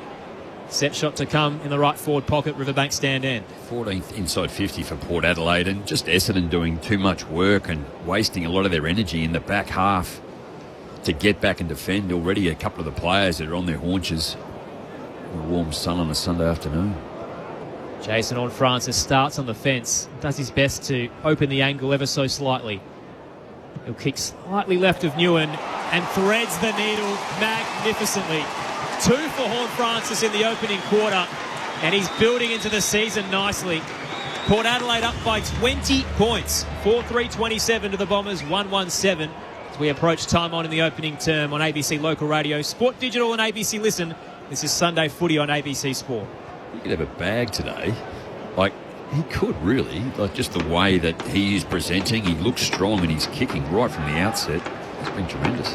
Well, the uncontested marks are the issue. Port have taken 21 marks to 6 already in this first quarter, and a reliable number as a coach that you always want to look at, especially if you're going to talk about defensive systems, is pressure factor. And Essendon currently in this first quarter is rated as poor. So 1.56 as a number in terms of the pressure that you're putting on the ball is not AFL standard. What was we after? The compression? Margin compression The already margin a concern compression. here for Essendon. As Port Adelaide get the clearance as well. Redmond breaks it up. Berry right there with him. Kondo Giannis sweeps onto the footy, clears from the the right back flank up towards Pryor. Good mark. Stands in front of the pack. So is that just effort, Loz, as a coach? Is that as simple as effort, Jamo? Some of it's, I think some of it's system. Like Horne-Francis taking an uncontested mark. He's got a defender sitting on his back shoulder. He's a fast player. You've got to at least get in front of him and demand that he actually creates a contest. Pryor switches to Redmond and Reid. Now McGrath up towards the attacking edge, left half forward. Caldwell's handball, very wayward. Parrish overran it. Richards dives forward, can't get it out for the Power, but it's ripped out of there by Watkins. He uses Rosie. Port on the surge now. Butters plants himself in the centre circle, tried to give it to the runner Berry. A little too short. Burgoyne put Rosie under pressure. The Bombers are fighting, but Port just too slick. And the chain ends up with McKinlay, who heads wide. Durden takes it forward to the benches. Even just these moments on the spread, the Essendon mids look like they're on a treadmill already. It's only the first quarter. Durden blasts it hard and low. Mark taken right half forward. Ewan McKinlay in game number 3. So to Loz's point, they just need to defend harder and really lock on too. To think that they're not going to use their immediate opponent as Port goes forward and Peter Wright gets back, where he should be spending most of his time in the forward line. Excellent commentary, Jamo. So McKinlay went to a 6-on-2. The Bombers had the outnumber and Peter Wright floated across to take it. Switches through defensive 50 and Langford has it now. Port by 20. Time on in the first. Langford looking infield, then down the line. Elects to go long down the line. Looking for a marker, and it's chopped off by Miles Bergman. So Port back with the footy and playing a half-court game at the moment. It's all in Port's attacking half. Like half-court basketball. As he goes short to Farrell. That lethal left leg, looks into the pocket, trying to find Whitlock. He's got it. Reaches over his man and marks deep in the pocket. 25 metres out, hard up against the boundary line. It's just too easy, isn't it? Good body work. Pryor couldn't do a whole lot more. He was right there at the contest, but Whitlock just at the right time just got the separation that he needed to take an overhead mark.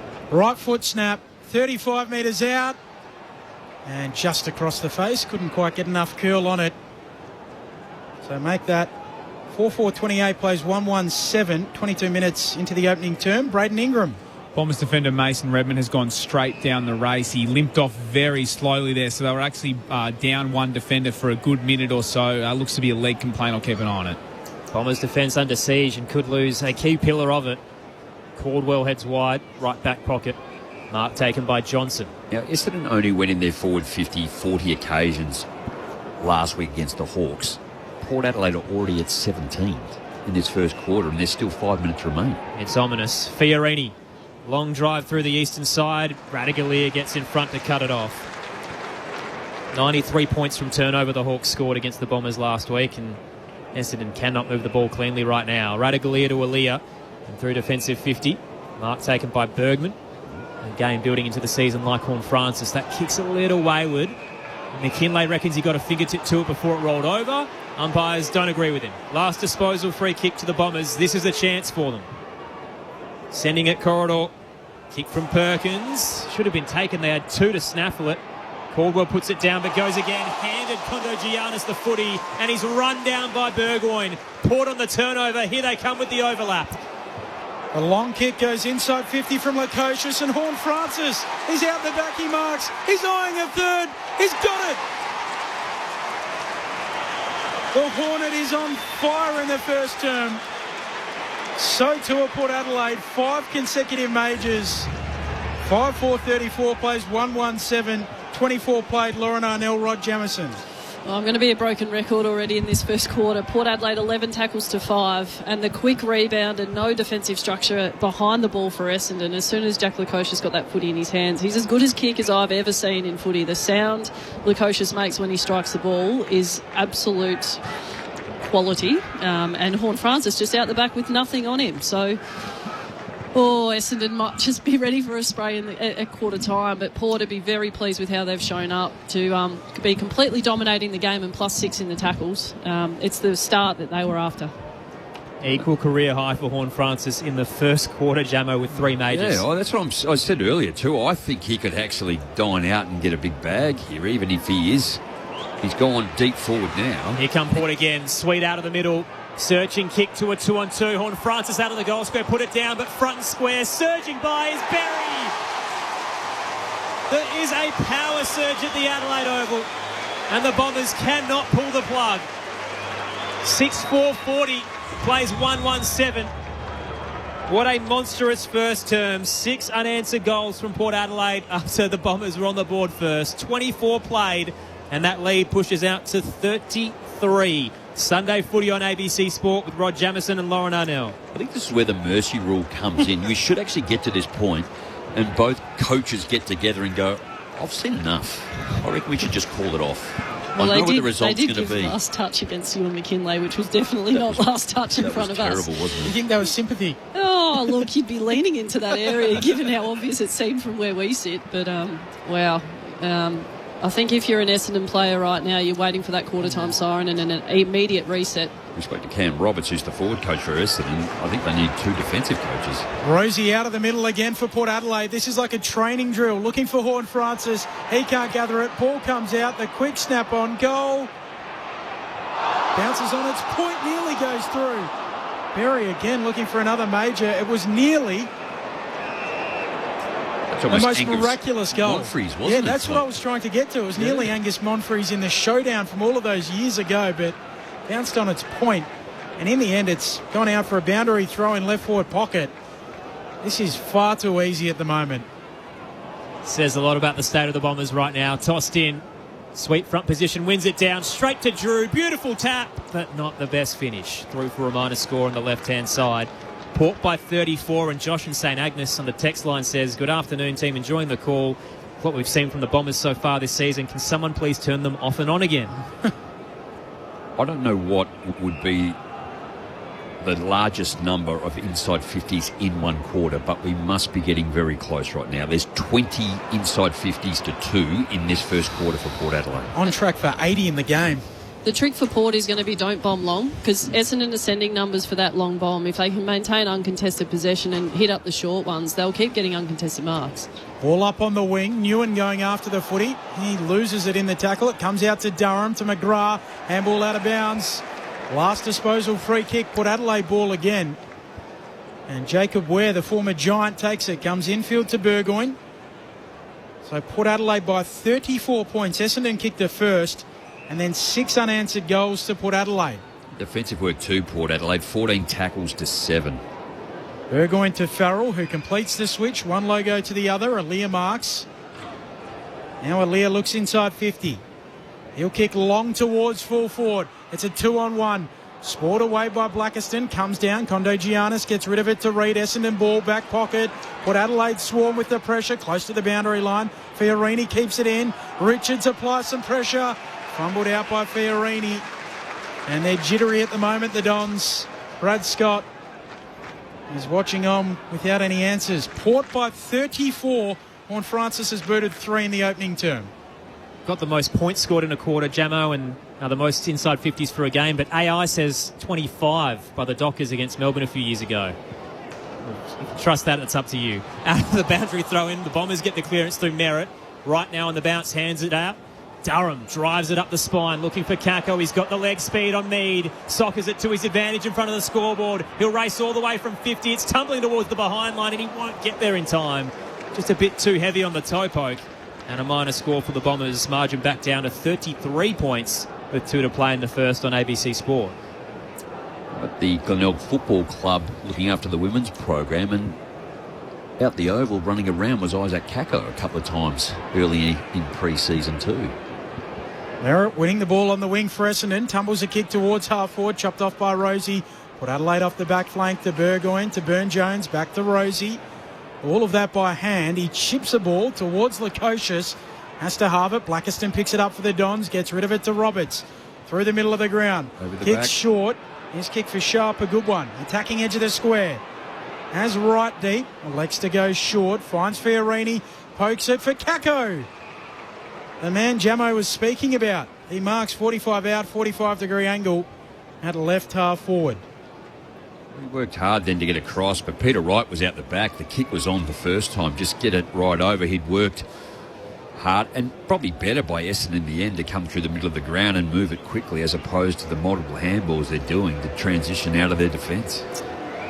One of the pressure. 15 players that Essendon debuted last season. Played 23 games as well. Isaac Kako, who's at left. This is narrow. 6'5", 41 plays 139. 32 points put Adelaide's lead a minute away from quarter time. Ron on the text line says Zach Merritt will definitely want out at the end of this season, the way that they're playing. 62-point loss to the Hawks, currently down 32 in the first quarter against the Power. Connor Rosie plays on, sends it long. Radaglia had the height, takes the mark over Fiorini, right half back. Big Sav. Not going to get some consistency after just 13 games last year. A couple of injuries, the knee and the hamstring. Down the line he goes. Players converge and the pack collapses out the back, the Bombers. McGrath shoots the handball to Parrish, then forward to Roberts. Marks towards the benches and off balance, sends a skyward ball into the 50. This is an opportunity for Caddy, but Alir gets in front. Strong contested grab in defensive 50. 30 on the clock and Port's up by 32 points in the first term on ABC Sport. Alir goes right back to fullback and Rosie who pokes it to the pocket. And that is a dominant first quarter for Port Adelaide. And I'm sure that'll settle Josh Carr. And that is ugly for Essendon. They kicked the first goal, Essendon, through Braden Fiorini. And then it was 6 unanswered for Port Adelaide. Jason Horne-Francis with 3 majors. Singles to Berry, Georgiades and to Jordan Sweet. So the Dons lead. They wish they led. Port Adelaide lead by 32 points at the first break. It's a tough task if the Dons do want to lead this afternoon. It's the first of a doubleheader on ABC Sport with West Coast and North Melbourne to come. But yes, a big mountain to climb for the Bombers. Port 6-5-41, Essendon 1-3-9. The text line 0437 774 774 if you want to get in touch as well. We'll check in with Braden Ingram in a moment. Mason Redmond with an injury concern downstairs. Great to have you with us on ABC Local Radio, Sport Digital and ABC Listen for Sunday Footy on ABC Sport. Who will win the AI race? Has gambling become our national sport? Questions. They've never been more important. So the one thing we'll never question is our duty to keep asking. ABC News. Keep asking. This is the 2026 AFL Premiership season with ABC Sport. Johnson steps inboard, sends Essendon inside 50. Caddy used the body on Alir but couldn't take the mark. At the back though, right, shoots the handball into the corridor. Langford brushes off the tackle and snaps from 15. And the Bombers on the board first through Braden Fiorini. A long kick goes inside 50 from Lukosius and Horne-Francis. He's out the back, he marks. He's eyeing a third. He's got it. The Hornet is on fire in the first term. Here come Port again. Sweet out of the middle. Surging kick to a 2-on-2. Horne-Francis out of the goal square. Put it down, but front and square. Surging by is Berry. There is a power surge at the Adelaide Oval. And the Bombers cannot pull the plug. The AFL on ABC Sport. On radio. ABC Sport Digital Radio. And ABC Listen. Look away, Bombers fans, or tune off. Well, I wouldn't say tune off. You've got to stay with us. But it's been an ugly first term after what was a disappointing result against the Hawks. They lost by 62 last week and down 32 at the first change. 6-5-41 Port Adelaide to the Bombers. 1-3-9 Aaron Bryans, Ben Cameron, Rod Jamieson and Lauren Arnell with you. And the news is only going to get worse for you, Dons fans. Let's head downstairs to Braden Ingram with an update on Mason Redmond. Yeah, as you say, ugly, about to get a whole lot more terrible for the Dons. Mason Redmond cutting a forlorn figure. He makes his way on his own on crutches all the way across to the other side of the ground. His left knee is heavily iced and he's about to head down the race. That's where the Bombers race is, on the other side of the ground. So he's clearly done for the day, down to 4 and losing one of their best defenders. Massive blow for the Bombers, who had 44 players used last season. They had a litany of injuries and had to use 4 debutants as a result, and you just hope that this isn't a continuation of those long-term issues they had last year. Jamo, Loz, what did you make of that opening quarter? Oh, I thought Port was super impressive. They took a little while to get going, but once they opened things up, they were a bit smarter. They still need to be smarter, as Loz touched on, with their ball use going forward. Just an incredible amount of inside 50s, 21-6 in that quarter in favour of Port. It'll be one where, if they can play smart football, they will absolutely dismantle Essendon in the short term, if they haven't already. Again, the kick 66 to 45 in favour of Port, but they're going at 70%, 64 for Essendon. But they're 43 handballs as well, so it's not the sort of football that you want. And they're inviting so much pressure in their back half. They're handballing around. We saw Georgiades kick his first goal again when there was just a chain of handballs, and Port Adelaide were able to shut them down. But at the moment, this is going to get extremely ugly. But for Port Adelaide, it's going to be their first win, Boz. It seems that way. Obviously still early in the game, and I think what I want to see in this second quarter is Essendon just to try something different. The over handball game and the over possession in your back half is not working. They're getting absolutely torched at stoppage and clearance, and I think if they're going to get anywhere in this game and try and get some more time in front half, Port Adelaide went 75% of that quarter time in front half, and so the Durham kick out the back to Kako, which almost was a goal for Essendon, was one of the more exciting pieces of play outside of Nate Caddy getting a Lear done in one contest. But because Essendon's high half forwards are coming up high into stoppage, they're leaving one and sometimes two spares behind the ball for Port Adelaide, which is meaning that Lear's had 4 marks in the first quarter, and Zach Butters is absolutely dominating at stoppage alongside Rosie. Butters has had 220 metres gained from 9 touches in that first quarter, and so if you're not going to win stoppage and you're down Redmond, I think you just need to put another tall body down the line and stop over handballing. You're just inviting Port Adelaide's pressure, which is at the level it needs to be today. Makes it hard when they've just lost one of their tall defenders in Mason Redmond. A couple of Daves have texted in 0437 774 774. Dave from Morphville says, hi team, last week was a disaster for Port Adelaide. I hope today sets the benchmark for how they want to play. As always, kick straight and tackle effectively. Enjoying the commentary. Thanks, Dave. And the other Dave from Mossvale says this is Zach's Windy Hill showcase. It's going perfectly. And that could, I guess, be said for Butters or for Merritt, that both sides are kind of showcasing what is not on offer right now at the Essendon Football Club, which is likely victories that will come this year. If Zach Butters is interested in going somewhere to win, I don't think this is a great sales pitch from Essendon at the moment. No, would have seen what the Western Bulldogs did here on Friday night. Now watching what he's doing currently to the Essendon Football Club. It's getting pretty ugly early. Port by 32 points, 6-5-41 plays 1-3-9. In terms of how Josh Carr's been eager for Port Adelaide to play, Loz and Jamo, do you feel like they're starting to settle in a bit now in terms of that chemistry, or is it just bad Essendon? Oh, I think it's both. Yeah, I think Port certainly came out in the way that they needed to, and Essendon's system's allowing them to do what they want to do. And what I like is the change-up of options. Jack Whitlock's showing signs of what he's capable of, certainly with his overhead marking. It's an absolute weapon for him. And Georgiades has got Zach Reid done every single time he's got on a lead. So Lukosha's got his hands on the footy. It's the start that Port were looking for, and certainly not the case for Essendon. So the same big three, Durham, Merritt and Caldwell out there for the Bombers. Second quarter underway. Sweet wins it down. Merritt's there, though. Hands it to Caldwell. Bit of pressure coming from behind by Richards. Didn't impact the kick overly terribly. Roberts got it back to Durham. Now off balance. Johnson sends it down the line to right half forward. Port have the numbers at the fall of the footy.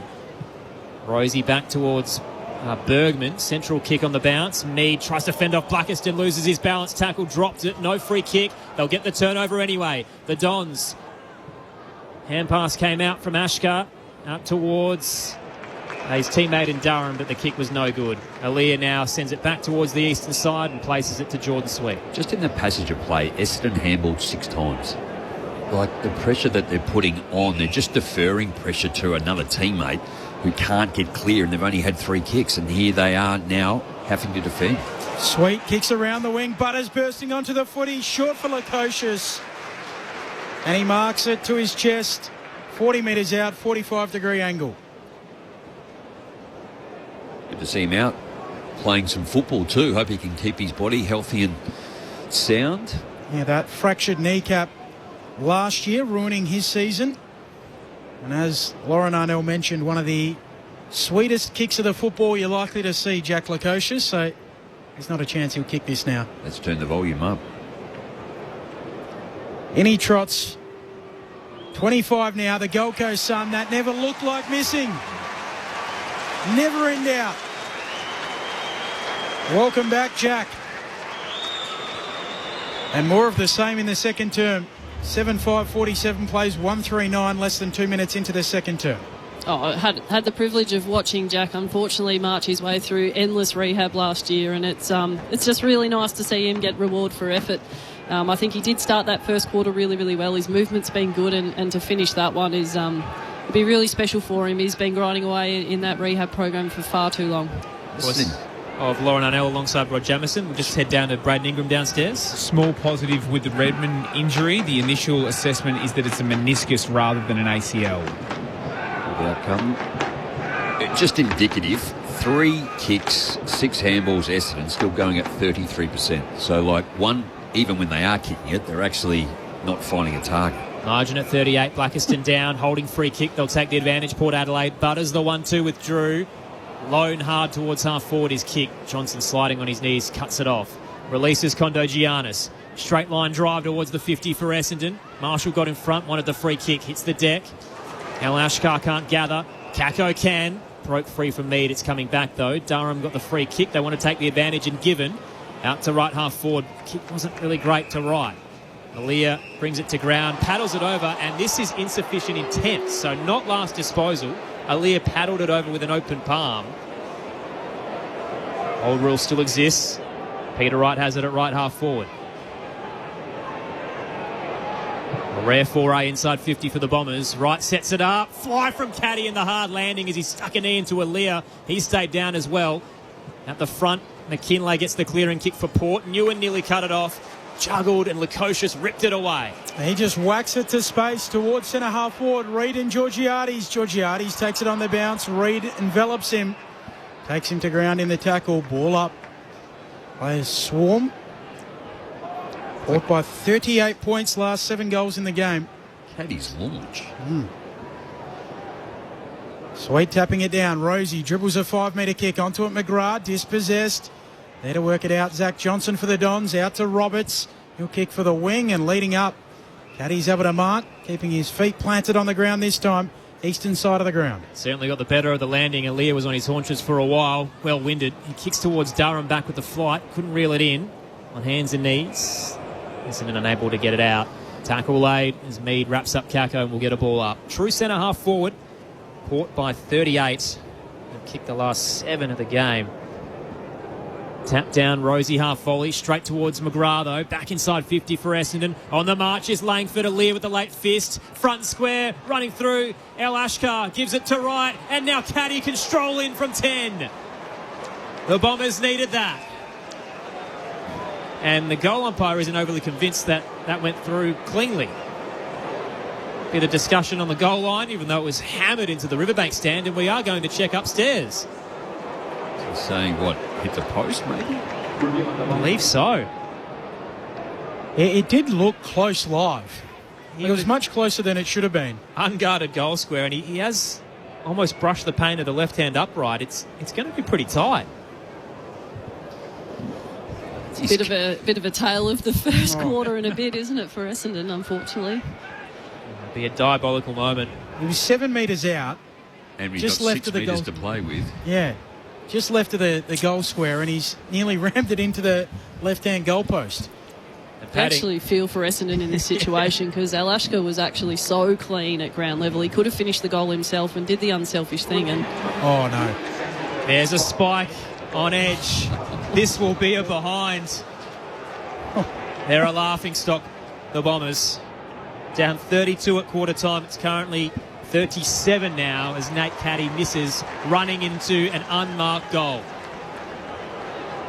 1-4-10, the Bombers to 7-5-47. Well, the kick out from Farrell has missed the target and gone out untouched, so a free kick for Essendon. Right half forward, Archie Roberts to take it. Looks inside a congested attacking 50, looking for a target. Aaliyah punches it away to the pocket. Getting back there, McKinlay will gather and clear for Port. Kicks towards Whitlock, sliding in, doesn't take the mark. Mackay picks it up there for Essendon. Handball away, Whitlock goes again. Still the ball bobbles around, holding free kick.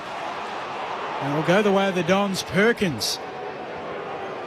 60 out from goal. Essendon with a little bit of momentum here. Just doing a little bit of attacking. Perkins sets it up towards a contest. Durham launching at the footy, doesn't come down with it. At ground level, no one clean just yet. Caddy turns tackler. Ball spits out. Umpire lets them play close to the boundary line. McKinlay leaves it behind. Happy to take it out. Now Lashka was sweating on him. Throw-in coming 5 around from the behind post. Right forward pocket. Port by 37. We're trying to find something positive to talk about. It had 6 inside, 7 inside 50s now, Essendon, and keeping it in their forward half. Just the one behind to show for it, though. Tossed in. Sweet does the ruck work against Langford. Comfortably had the height, but tapped it straight to El Ashkar. Wrapped up by Butters. Just got boot to ball as it rolls through for a minor score on the right-hand side. 7 minutes into the second term. Port 7-5-47. The Bombers 1-5-11. Jerry on the text line says, if you think Essendon are pathetic on-field, off-field is even worse. Why is that? I think just the infighting. Sheed's comments, perhaps. Short kick into Logan Evans, who kicks up the middle. Finds Rosie. Port Adelaide on the attack off half-back again. Mead loops it over the top to Berry. Tackled by Merritt. And he's caught holding the ball. And perhaps Jerry was referring to the Zach Merritt situation as well, wanting out while he was the club captain at the end of last year. As Merritt takes the free kick from the logo and goes right back to fullback. Finds Zach Johnson, who brings it out towards the western wing. Bouncing ball for Newen. Gathers in the field of play. Steps around Horne-Francis. This is exciting for Essendon as he gets rid of it to Caldwell. Tries to screw it inboard, off balance. Flying was Durham, couldn't take it. Dersma was front and square, but lost his footing and fell over the football. Came back out towards Sweet now for Port Adelaide. McKinlay, down the line he goes off the turnover. Lukosius looking good on return. Has to wait for some overlap. Arcs inboard and sets it up. One-on-one on the march. Mitch Georgiades, fist came in. Running through again is Joe Berry. The football awareness from this kid is superb. 2 goals already for the contest. Joe Berry had just 3 last year from 12 games. Port Adelaide's up by 42. 8-5-53 plays 1-5-11. 8 minutes into the second term on ABC Sport. I think another real positive for Lukosius there. McKinlay's kick to him was really nice, but that shape ahead of the ball and the long kick to Georgiades is what made that play so dangerous. And I think Lukosius coming in for Ollie Lord this week and really straightening them up ahead of the ball. And with Redman out now for Essendon, it makes it really difficult to even challenge those tall forwards of Port Adelaide. You're right, Loz. And Zach Merritt just had to defend like he did then to be able to bring it to ground. He was able to do that. But just the space in which the speed that Port Adelaide can move the football is going to make it dangerous. So just on Essendon, May 23 last year was their last win. They're on a 13-game losing skid coming into today. Their longest ever in their history was 17 in 2016, which was the Essendon 34 band year.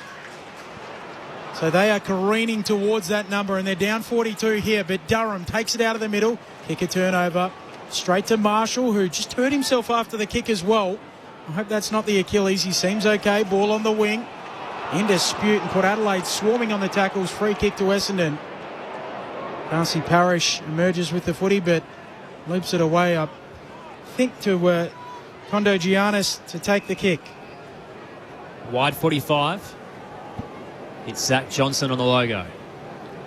Straight in front of the Bashir stand, baked in sunshine this afternoon in South Australia. Johnson heads inside 50. Aaliyah got front position on Perkins. Never a chance of losing that one. Easy intercept mark, right back pocket. Kick it just the required 15 to Todd Marshall. He looks to be flourishing in this role. They needed to find something for him. The forward wasn't really firing. He's signed long term till 2029. Disposal efficiency is so good that having him off the half-back line seems a treat. Hits up Bergman. Gets the free kick anyway for Langford.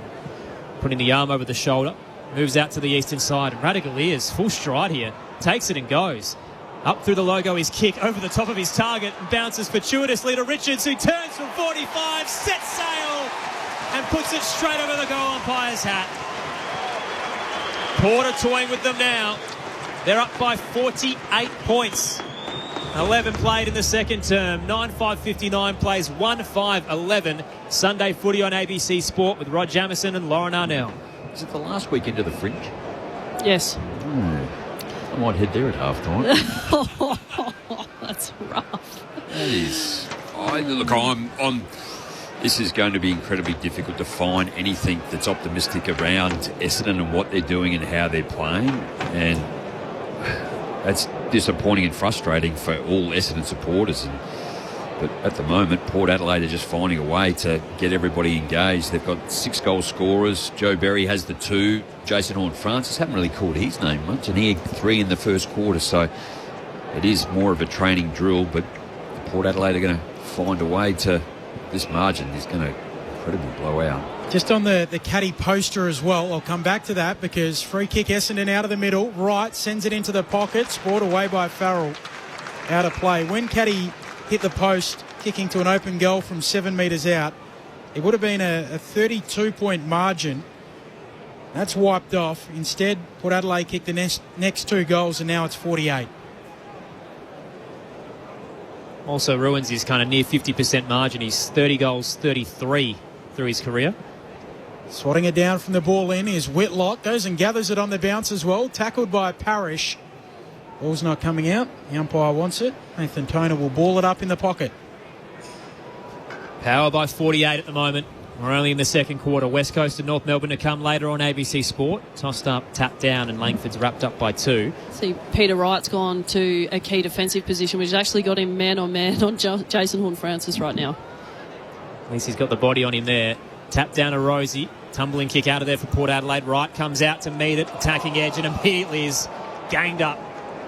Watkins and Bergman bring him to ground. Ball up to come. Still in the attacking half right now for the Bombers, trailing by 48.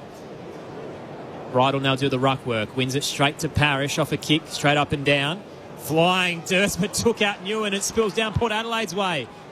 Ware quickly on the surge, kicks it out towards Whitlock. Turns towards the northern end. Horne-Francis presents. McGrath got a fist in. The fight is on now at their bootlaces. Horne-Francis 2 to beat. Looks to the umpire. Thought he was set upon illegally. Ball up instead to come. 35 out. Right forward pocket right now for the Power. Right in front of the old scoreboard. Right. Swats it down. Dursma just buffeted off his kick. Richards picks it up. Gives it away to Drew. Kicks towards full forward Georgiades. Drops the sprawling mark. Pryor with the clearing kick for Essendon. Back into the middle of the ground. Unable to trap it, Bergman. Kako comes across. In they go. And a ball up on the attacking edge of the square for Port. Dyson Sharp emerging from the bottom of the pack. 48 points. 14 minutes into the second term. Here is Sharp for Essendon. Winning the footy on the wing. Away to Dursma. Onto Caldwell. Essendon chaining handballs now. They're able to go for a little run through Archie Roberts. Shocking kick. Bounces up towards Caddy, who gets it onto his mate Kako.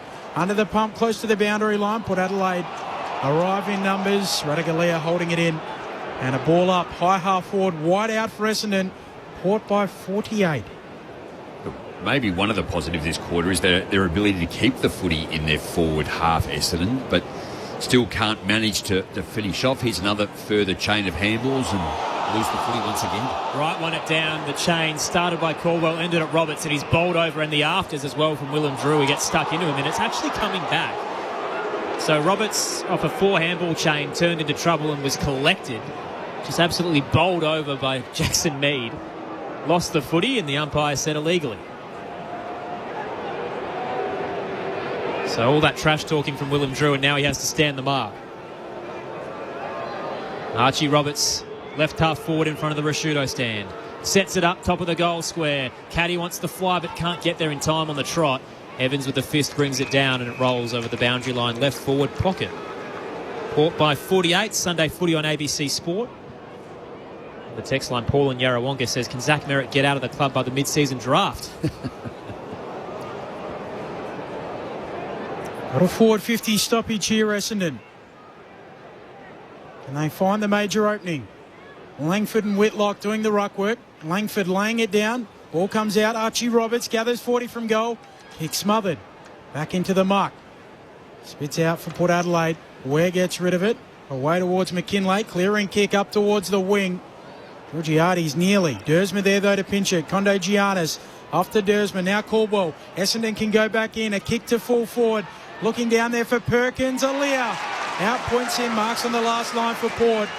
They lead by 48 points midway through the second term. They've dictated play ever since the 9-minute mark of this match. Out wide at right half back. Richards guides it down the line with his kick. Jacob Ware, a former Giant, low dart to Georgiades. Couldn't get low enough, but did trap it.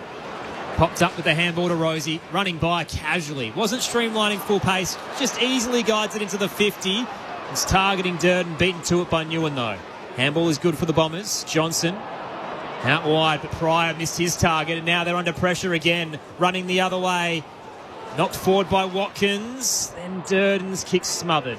Essendon get another crack through Newen. Caldwell now out wide. Zach Johnson at right half back. Lowers the eyes. Speared it down the line looking for Roberts, but it's knocked away with a desperate late lunge coming through from Whitlock right in front of Braden Ingram. Penny for Zach Merritt's thoughts. He's been stuck on the bench for close to 10 minutes watching the multiple turnovers and mistakes, even walking up and down the boundary line. Frustrated he hasn't been able to get on, and the fact this is going so underwhelmingly. Throwing on the wing, right. Unopposed, takes it out of the ruck, jams it on the boot, looking for Caddy. Radigalia punches it back in the direction of the ball up. Picked up by Port Adelaide. Berry gets rid of it to Butters, kicks infield. Richards onto the loose ball, can't pick it up, half forward for Port. Eventually he does. Gets rid of it, out to Watkins, who dribbles a kick inside 50. Horn Francis gathers, swings it on goal, just misses. Just the right side of the post. Port Adelaide by 49. 18 into the second. Sunday footy on ABC Sport. It's getting ugly. Power up by 32 at the first change. Margin continues to blow out. Out of the defensive goal square. Johnson with the long kick to right half back. Slips through the fingertips of the rising Durham, and pouncing onto it is McKinlay. Straight back in for Port Adelaide. Georgiades wrapped up by Mackay. Knocked down front and square. Whitlock tried to get it towards Burne-Jones. Can't gather the footy under the pressure from McGrath. Should mention as well, if you're just joining us, Mason Redmond out of the game on crutches. Sounds like it's a meniscus issue in his left knee. Trying to get something out of the AFL lab. I mean, they've just turned it off. They don't want anybody else to see. Everybody's gone home. Last 9 goals of the game after Essendon kicked the first, going the way of Port Adelaide. Horn Francis buzzing through the contest and loses it in the tackle and then gathers it again, a ball up. The left forward pocket for Port. Umpire puts it aloft. Caddy taps it down. Parrish, kick partially smothered, comes to Butters. He fumbles it. Now for Richards, who goes all the way back towards a teammate in McKinlay. He'll kick inside 50, too easy. And Lukosius marks on his chest, 40 out, slight angle to the left. And he'll look at a second. Oh, for a guy like Ewan McKinlay to get an opportunity in the mid-season draft last year, and his ball use with his last 2 kicks has been exceptional to Lukosius. Marks 51-20 in favour of Port Adelaide, and marks inside 50, 8-1. They just cannot find a target up forward, Essendon. Take the first goal of this second term, Jack Lukosius. From a similar distance on a tighter angle. Breaks the 50 here, puts his laces through it and shanks it. Hard left. Just sneaks it through for a minor score. Disappoints us, Loz, but it makes the lead an even 50. 9-7 plays 1-5. Would have made it 10 straight majors the way of Port Adelaide. Plenty of time to go in this second quarter as well. Exiting kick from Pryor, a little long for Blackiston. Knocked down, Reid becomes the tackler on Lukosius. Boundary throw in to come. On the text line, a lot of you getting in touch. Phil in Victoria says, I don't dislike the Bombers that much. Merritt may leave, but it may be a mass exodus the way they're going. Sia in Tasmania says, don't like the language about Essendon being a laughingstock. I'll argue the counterpoints here. I think that's probably not doing it justice as how bad they're playing at the moment. Out towards the broadcast wing. Off this boundary throw in, and the tackle laid on Durham by Butters. Nick currently making the drive from Perth to Albany in WA, enjoying the call. Must be a miserable experience being an Essendon fan. Hopefully the Eagles can be competitive later today. We're talking about the elite level competition. A team should not be getting belted like this on a regular occurrence. It's a little worry what the season has in store for the Bombers. They'll be 0-2 after this afternoon if they cannot turn the tide. Here they try now. Newen out towards the eastern side. Caddy on the counter punch. Little long. There's a heavy kick towards Perkins, who turns in frustration to give him the spray. Rolls out left forward pocket, Riverbank stand end. Oh, I've got one positive today for Essendon. I think Jaden Ewan, the man who said he's in the Vietnamese team of the century, I think he's been okay. He has, yeah. The ball's been down in that area, his area, the whole game, but he's had a bit of the footy and he's defended resolutely and with desperation. So there's something. El Ashkar trying to win the footy. He does. Gets it out to Durham. Tucks it under the arm. Snaps on goal and kicks it. Ends a run of 9 consecutive goals for Port. Can it start something for Essendon? 9-7-61 plays 2-5-17, 22 into the second, margin 44. I'll go back to your man, Benny. Jaden Ewan created that opportunity with his run and dash and execution off half-back. I think he has shown a fair bit, and for Durham to stand up and finish that has been important for them. And I guess if you're Essendon, I know we've been pretty flat on them for this whole first half, fair enough, but this last sort of 5-6 minutes of the quarter, you just want to make sure that you're standing up and providing some fight and trying to get the ball to foot. Less handball game. Let's take more metres, be more aggressive and actually challenge the Port defence. Al Ashkar's shown a little bit, been clean a couple of times, and I love Durham. He's the guy that when it's tough, it's like he has a visceral reaction to the fact that they're going poorly and just goes harder at it. So well done to him. Port by 44. Blackiston taps it down to Caldwell. Crunched. Big tackle from Sweet. Ball up to Calm. Too high. Non-controlling umpire comes in. Free kick the Bombers' way. Caldwell pops up to take it. Steps to the right. Sends it long. Off a step. He bangs it into the 50. Right presents. Fist comes from Radaglia. There's that Kako there at the front. Couldn't control it. Langford's handball errant. A hit and hope. Cut off by Horne-Francis. And the outside of the boot exit's no good. Straight back to Pryor at right half forward for the Bombers. Down 44. Jackson Pryor waits. Port have zoned ahead. He'll set it up straight to Todd Marshall. Fist comes from right. Works perfectly. Straight to Langford, who snaps but didn't have enough weight on it. A soft curl towards the goal line, and Aaliyah is sitting back to cut it off. Aaliyah just pokes it to the pocket. Finds Logan Evans. He goes back to Aaliyah in the goal square. Aaliyah lifts a kick for Radaglia. Still inside their defensive 50 here, Port Adelaide. They lead by 44 points. Kicked 9 goals unanswered, bookended by a couple of Essendon goals. Butters exits the D50 out to Logan Evans. Just gathers in the field of play. Kicks around the wing. Georgiades takes the basket catch very wide out. Right beneath the Max Bashir stand, eastern side of the ground. Looks back on the 45 and chips it short to Logan Evans. Starting to get some rhythm for him, Logan. He was a mid-season draftee last year, played the first 10, then disappeared for a while. Todd Marshall sends it out to the broadcast wing. Rosie down the line now. Here's McKinlay. Turns and places it into the 50. Darting entry. And on the rise, Whitlock came in from the side. Cut off 2 Bombers and takes the mark. Slight angle to the left. He's 30 from home. I thought Essendon really well defensively then, just to force Port Adelaide wide, and then they came back to the grandstand side here on the western side of Adelaide Oval, but it was just too easy once they actually went forward a couple of kicks, and just the height of Whitlock put it out in front. Difficult for any defender. Starts at the attacking edge. Long approach. Jack Whitlock starts it right, and it's a straight line delivery. Will head all the way out on the full near the scoreboard. So Port's lead remains 44. Bombers have the footy in the left back pocket. Sunday footy on ABC Sports still to come. The Eagles and the Roos, 5:45 Eastern. Pryor with the raking kick. Caddy launching at the footy. Drops the mark at the last moment. Butters pinches it. Port at half forward. Rosie to Ware. Inside 50 they go. Berry with nowhere to go. He's bundled out. And caught holding the ball. Yeah, really smart from Zach Merritt. He knew Berry would want to get back onto his left leg. Really good tackle in D50 from Zach Merritt. It's a player who watches their tape and no doubt watches footy in their spare time. He knew where Berry was going. Kicks up to the wing and right. Takes the mark on a searching lead. Eastern side of the ground. Gives it off to Merritt. Peeling around the back. Short left foot kick out wide for Dersma. Headband on, the former Port Adelaide player. He was taken in the draft with Rosie and Butters.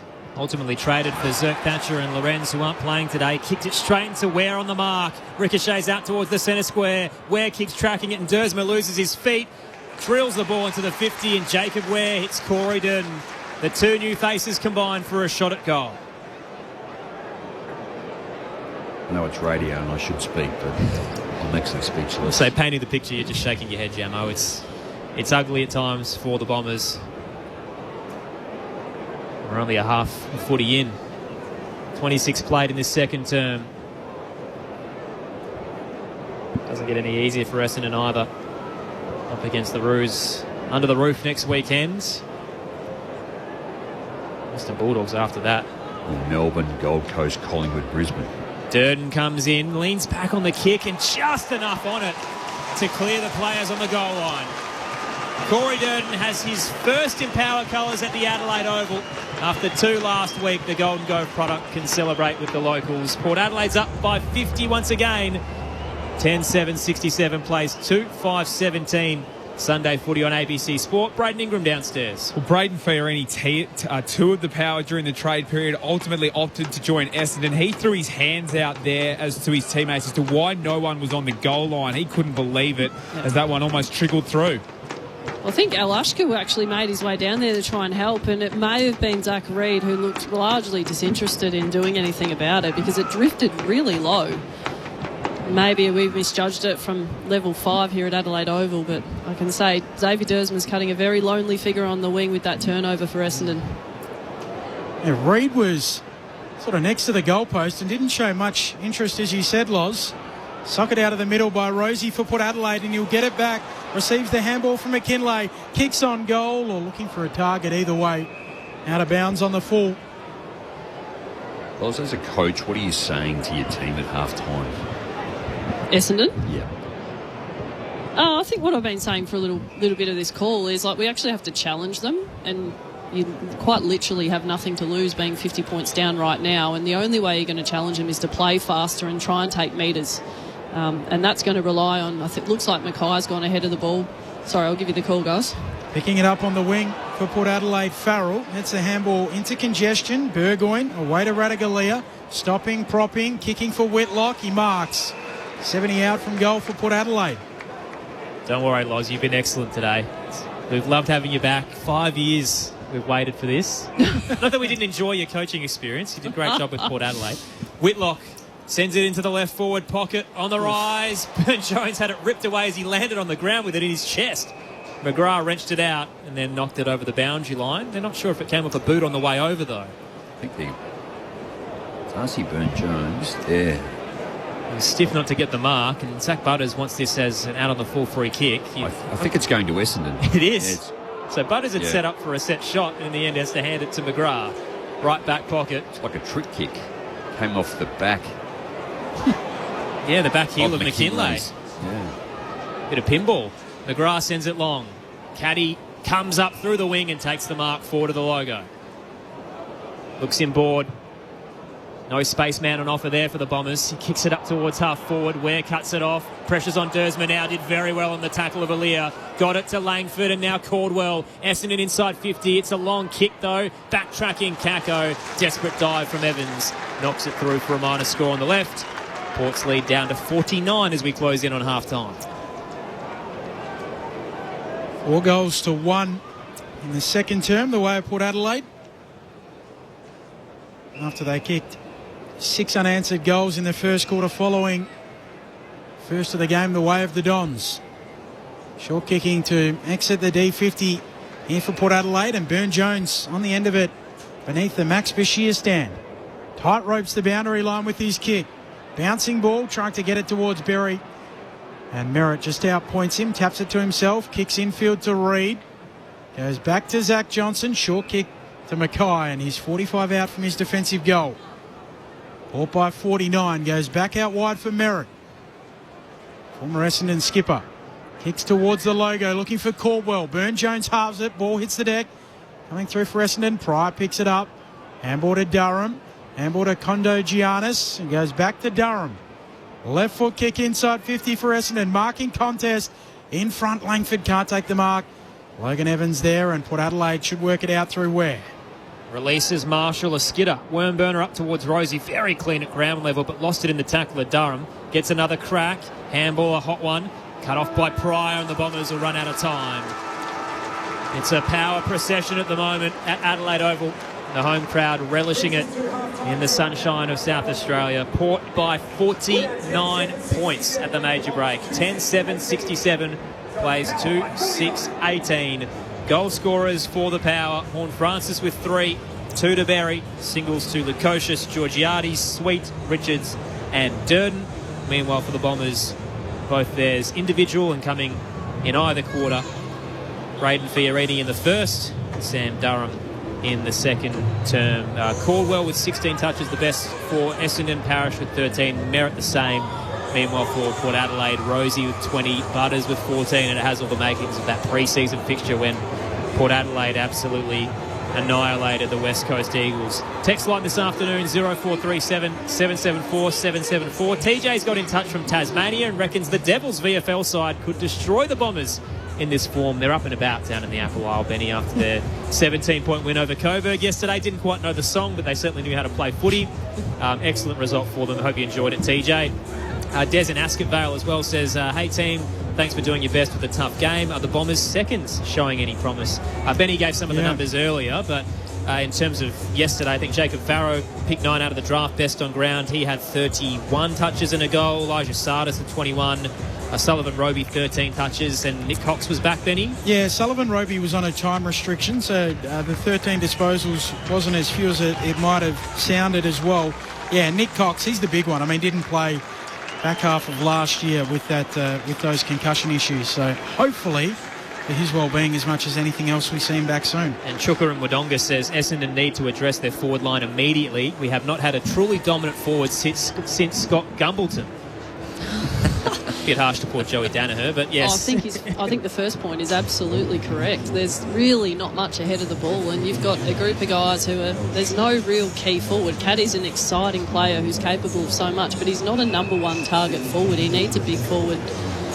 Peter Wright had a little bit more aerial presence. You'd probably have someone that takes the heat off Caddy. I was a little shocked when we did the prep for this game. I didn't call the Bombers a lot last year, but for Peter Wright to have only kicked 28 goals last season, I thought it would have been a lot more. But this side is a side that ended up in the bottom 4, and has been battling through the last 10 years, really. I mean, he's got the height, hasn't he? He's got the presence. Again, you probably go execution, and I think that's what Cam Roberts was talking a little bit about too prior to the game. Al Ashkar and Keiko are working their backsides off to keep it in there, and the positive maybe in that second quarter is they went inside 50 18 times to Port Adelaide's 12, but they're not doing anything. The damage is not happening. So they're able to get it in there and hold it in there, but when it comes out, it just comes out way too easy. And then Port Adelaide, 800 metres more gained in this game. So again, the football is just going backwards and forwards, pinballing around from an Essendon perspective, and I still feel they're handball heavy, super handball heavy, and just referring pressure to teammates and rather than kicking it forward. And the game of Port Adelaide is certainly a little bit better. And the targets, Lukosius up forward, to be able to get the space he has. Georgiades was a little bit quieter in that second quarter, but the clearance work around the football, just the balance around the football too. It's Essendon way off at the moment, and Port Adelaide just making it good. They'd be flat they didn't play opening round because they need a bye. Right now the Bombers, it's just unravelling so fast. Well, to your point, it's relentless, and it's going to get harder, with the teams that they've got to play in the next 6 weeks. And just sort of trying to work out where it's going to come from. I think the biggest challenge for them now at half-time is how much of our system do we deliberately change? Because you want to be at round 2 thinking and believing that your game plan is the right way. But the reality is they're getting absolutely pumped by 49 points at Adelaide Oval here. They got pumped in round 1, and they've had 92 handballs and 98 kicks of the footy. There's just not enough dangerous use of the ball to challenge the Port Adelaide defenders, and because they're sending a high half forward higher up the ground, they're leaving a spare tall from Port Adelaide constantly at their mark. So you've got Lear, Todd Marshall and Asava Radikalia having a field day because they're outnumbering down the line if they actually do kick the ball. They haven't been able to defend under Brad Scott, so 13th and 16th in terms of defence under Brad Scott. They've never been able to stop teams moving the football, transitioning the football, and I feel like every time we look down, Loz, we're sitting next to each other in the box. Sorry, I'm pointing too much. No, I love it. But it's like you see Port Adelaide win the ball in the middle of the ground, and you see this wave of black jumpers running forward, and then you look back and you see this bubble of red jumpers trailing behind, just plodding, and Yeah, is it system? Is it effort? Is it a combination? It's always a combination of both. But how bad is it? Well, it is easy to sit right up high at Adelaide Oval and judge the fitness level and judge the effort and judge the game style. But the reality is, every time Port Adelaide have hit the outside of the contest quicker and their spread across the ground has been faster, if they can get the ball out wide, it's almost a certain goal. Because there's the Essendon system, whether it's effort or whether they're not playing the system that they've been given, they defend the ground very skinny, and they're not able to spread with effort and intent. So as soon as Port Adelaide get it on the outside, Essendon just aren't even in the contest.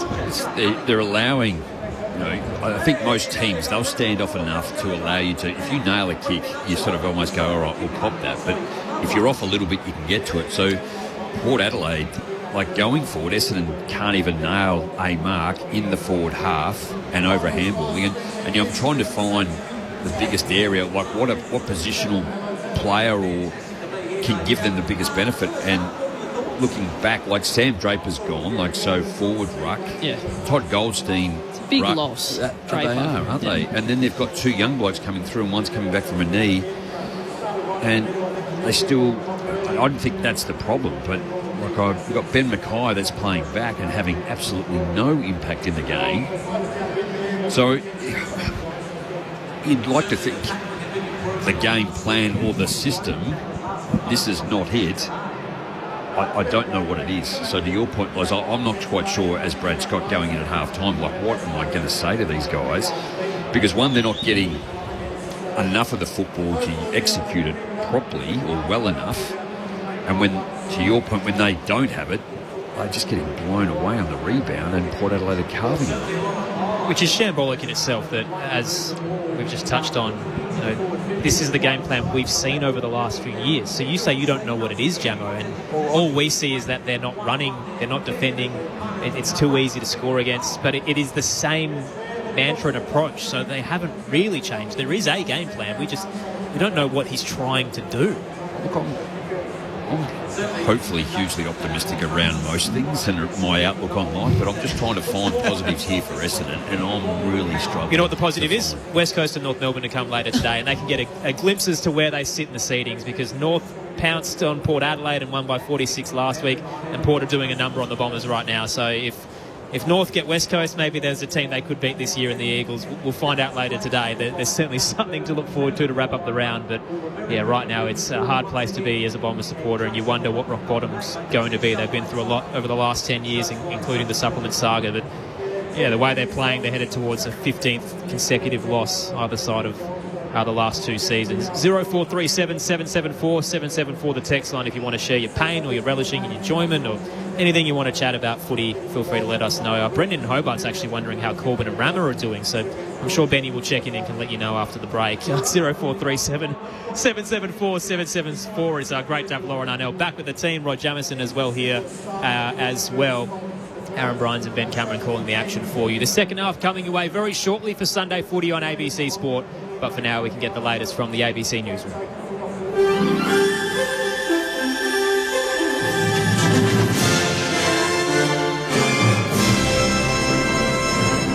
Hello, this is ABC News with David Rowlands. Saudi Arabia says its air defences have tracked the launch of 3 ballistic missiles towards its capital Riyadh as Iran continues to fire drones and missiles at its Gulf Arab neighbours.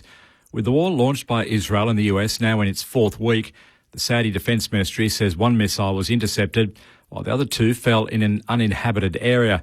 The ministry also says air defences downed 6 drones headed towards the kingdom's eastern region, one of its least densely populated areas and home to major oil installations, with no casualties or damage reported. The British military, meanwhile, says a projectile has struck close to a bulk carrier off the coast of the United Arab Emirates, causing an explosion.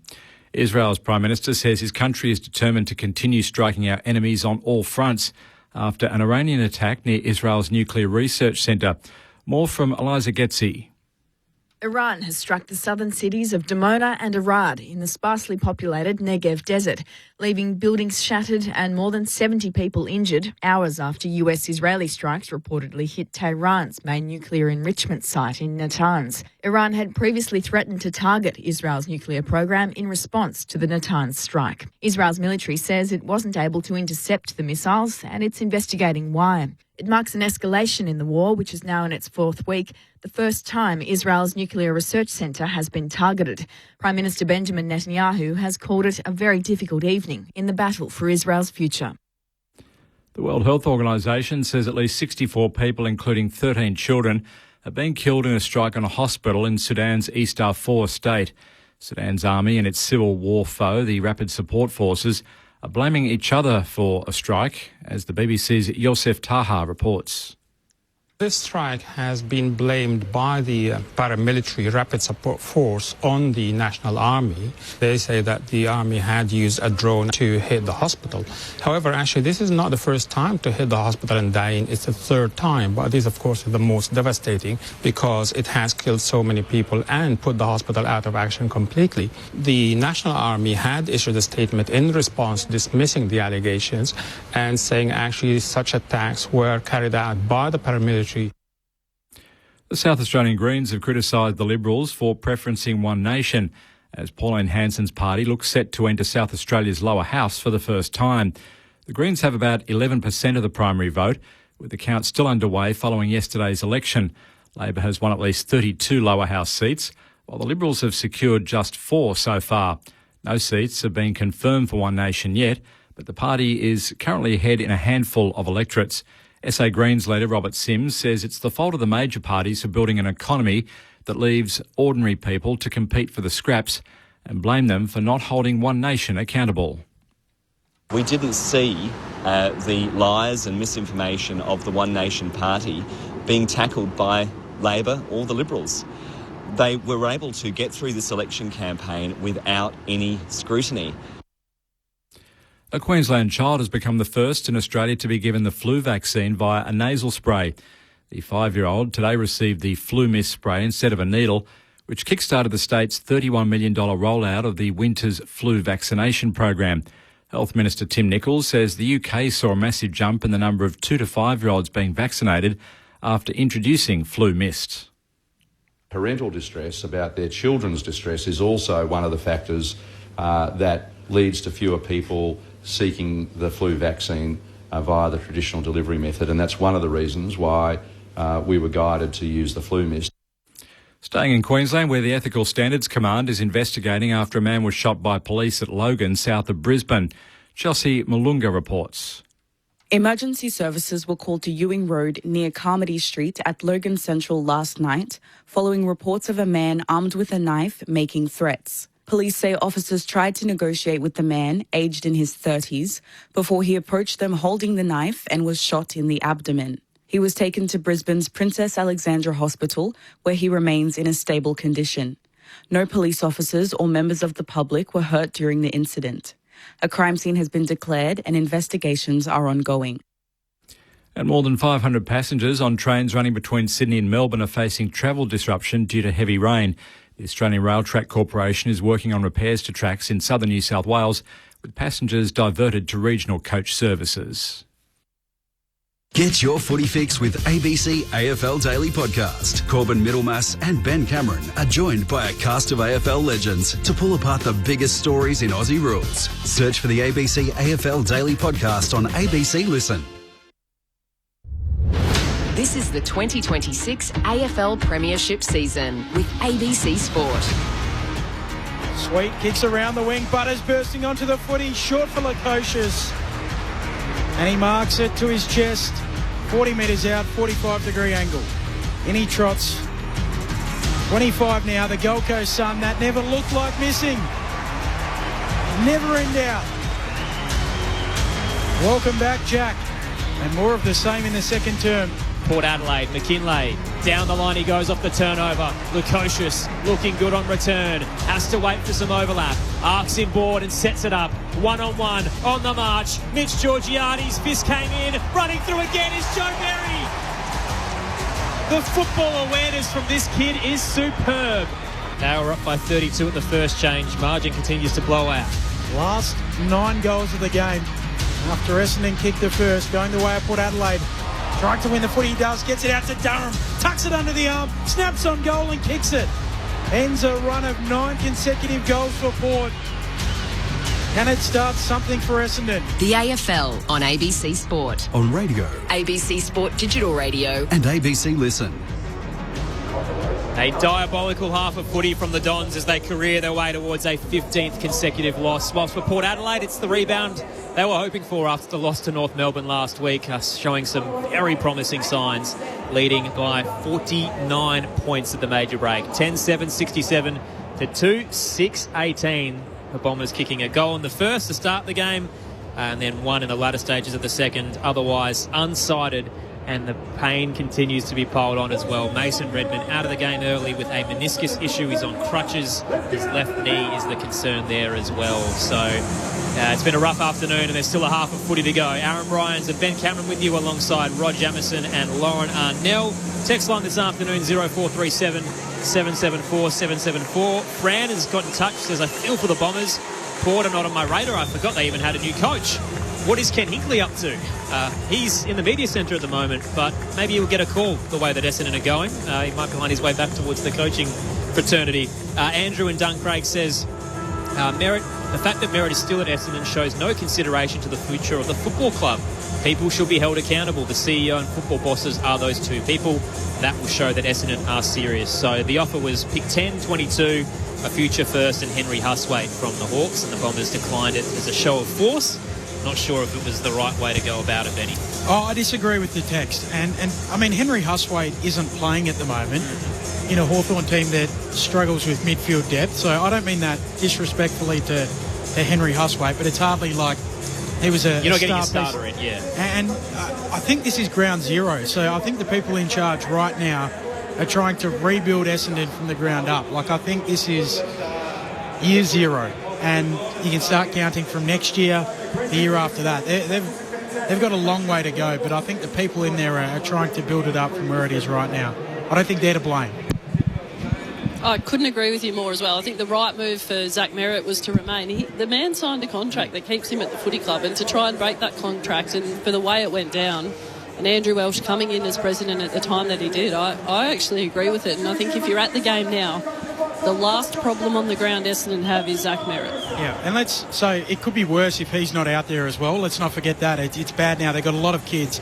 Second youngest list in the competition, second least experienced. So if he's not out there, they're even younger and less experienced. But June 2021, he signed a 6-year deal. Then in late 2024, he got a Saints Godfather deal that was offered to him. So his money got upped by the Essendon Football Club, if you believe reports. Then in September, October 2025, he met with the Hawks while captain of the club and pursued a trade. And then obviously subsequently lost the captaincy. So they've looked after him twice in amongst all of that. And they said, you've signed the deal, you can see it out. Maybe they'll let him go at the end of this year, but that's a show of strength. Yeah, and reportedly there's another contract offer on the table to make him a lifer at the Essendon Football Club as he's signed to the end of next year at this current stage. But even those picks, so 10 and 22, they get blown out. It wasn't pick 10 by the time all the academy picks come in. So, yeah, there's an argument to be made there that you're really not getting much capital back in. There's a big difference, isn't there, Loz, between we say first round pick, but there's a big difference between top end first round, where you've almost got 90% of the time a short 200 gamer, and the bottom end of the first round where it sort of slides a little more and it's speculative, I guess. I think Essendon, whilst they're at rock bottom and trying to build, they almost need genuine, not necessarily experience to come in and help through this. This is going to be the challenge. So you're actually, if you're going to lose someone like Zach Merritt out the other side, you almost need to get some from other quality from other clubs. Yeah, and you watched last week Port v North, and you see guys like Jack Darling and Luke Parker actually just playing the role that's required of them. And I agree with you, Rod. I think that would absolutely help this Essendon group right now. They're not going to be in it for the long term, but if they can bring guys like that in who have lost their value at an established club but can actually add value at this Essendon team, it would help them. Those are the voices of the former Port Adelaide AFLW coach Lauren Arnell and Crows Premiership player Rod Jamieson. I thought you were going to say former ABC. I mean, technically, yes. Always one of us. We're a family that's a lifer here at Rod Jamieson, as you know, 26 years strong. On the text line, Cam the Truckie says, I believe Essendon are in a real situation with the young side. They need experienced older players. And Brendan, the follow-up, Benny, how's Corbin and Rama doing? There's a bit of a story behind that. I might come back to it. Third quarter underway. Blackiston outpoints Sweet. Ball hits the deck. Caldwell burrows in. Durham leaves it behind. Merritt tries to get in there. Burgoyne eventually wins it. And Sweet starts a rugby maul. Nowhere to go. Ball upcoming. Port by 49 points. 10-7-67 plays. 2-6-18. Ball on the deck again. And McGrath, turning tackler, holds it in. There's a video during the week of Andy McGrath. He was asked who he thought would win the flag, and he said Geelong. And they said, just to clarify, you're the only captain who hasn't picked their own team. So every other captain said, look, I think we will. Andy McGrath said Geelong. All in dispute in the middle. Drew shovels out a handball turnover. Merritt away to Newen to McGrath. Full 720 gets a handball away. Swatted down by Sweet. Pinching it, Merritt. Long kick inside 50 for Essendon. Right hands to it. Caddy roves the pack. He'll run it in. He won't miss this time. Rams it through from the goal line and celebrates with the Dons fans in the front row. Back to 43 points. 10-7-67 plays 3-6-24. That's better from Essendon. It's absolutely better. Wasn't it two? And just Caddy just... right spot you're talking about to execute at the front of a pack and be there on the move. That could not have been done any better for such a big mobile bloke, and he definitely made sure of that one, Loz. He wasn't going to hit the post with that one 7 metres out. And to be fair to Peter Wright, he provided a really strong contest in the air, brought it to the front, which allowed Caddy to get away from Aaliyah and just run a really smart pattern at the front of the contest. Talk about experience and getting it into your club. You could debate whether Ben Mackay's that type of player, but he's only had 4 touches today. And I know he's playing across the half back. He's got to be so much better than this. Sweet down to Butters, back inside 50 for Port. Excellent service to Mitch Georgiades. Out of the goal square, takes it on the chest, straight in front. 40 from home. Zach Reid will learn a lot playing against Georgiades in this game. I think Georgiades' speed off the mark is an absolute weapon for him, and I think he's shown the first couple of weeks just his ability to take those lead-up marks. If Reid's going to play on a goal like that, he's got to take better front position and be physical early in the lead. Mitch Georgiades starts in the centre square. Long approach. Iconic with his kick. And the wide left. Minor score, Port Adelaide's lead 44 points. 10-8-68 to 3-6-24. Early stages of the third. Sunday footy on ABC Sport. A bad kicking day. Mitch Georgiades. 1 goal, 2 and 1 out of bounds on the full. Zach Johnson receives it from Reid and chips it over the top to Newen. One of the shining lights for Essendon today. Goes back to Zach Johnson, back to Newen. Bombers on the right back flank. McGrath gets rid of it to Johnson to Caldwell. All handballs here again from Essendon. Blackiston knocks it on. Ball hits the deck. Durham and Butters fighting after it. Durham wins out to Parrish. Kick to full forward. Right goes up. At the back, Caddy. It comes down in front. Fiorini. Bombers in the forward pocket. Caddy will snap on goal. He'll curl it through. 2 in a row for Caddy. 2 in a row for Essendon. First time today they've kicked back-to-back majors, and it's back to 38 points. That's a good start, isn't it, too? I was sitting here myself just going, well, if I'm Brad Scott, just win this quarter. And the way that they've actually started, still coming from half-back through the middle of the ground, there's probably 2 or 3 handballs in there, a game where you're just concerning to get it forward and putting your teammate under pressure, but they managed to lose the footy and then they won it back. And then there was a long kick deep forward, and Caddy has just shown how dangerous he can be. Just give him the time, give him the space, get it in there quick, and he'll be able to finish for you. Bit of momentum for Brad Scott's men. Backs against the wall, they were getting absolutely pounded to the canvas. Margin 38 points early in the third. Tossed into the air, Sweet down, missed his swat. Blackiston kept his feet. Handball to Merritt was a throw. Free kick going the way of Zach Butters. Disposal 16 incoming.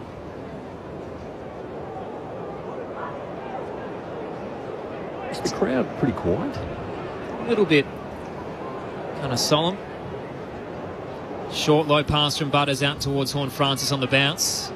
Shoots the handball wide. Logan Evans puts it into the right forward pocket, little long. Didn't favour Burne-Jones or Georgiades and rolls over the line.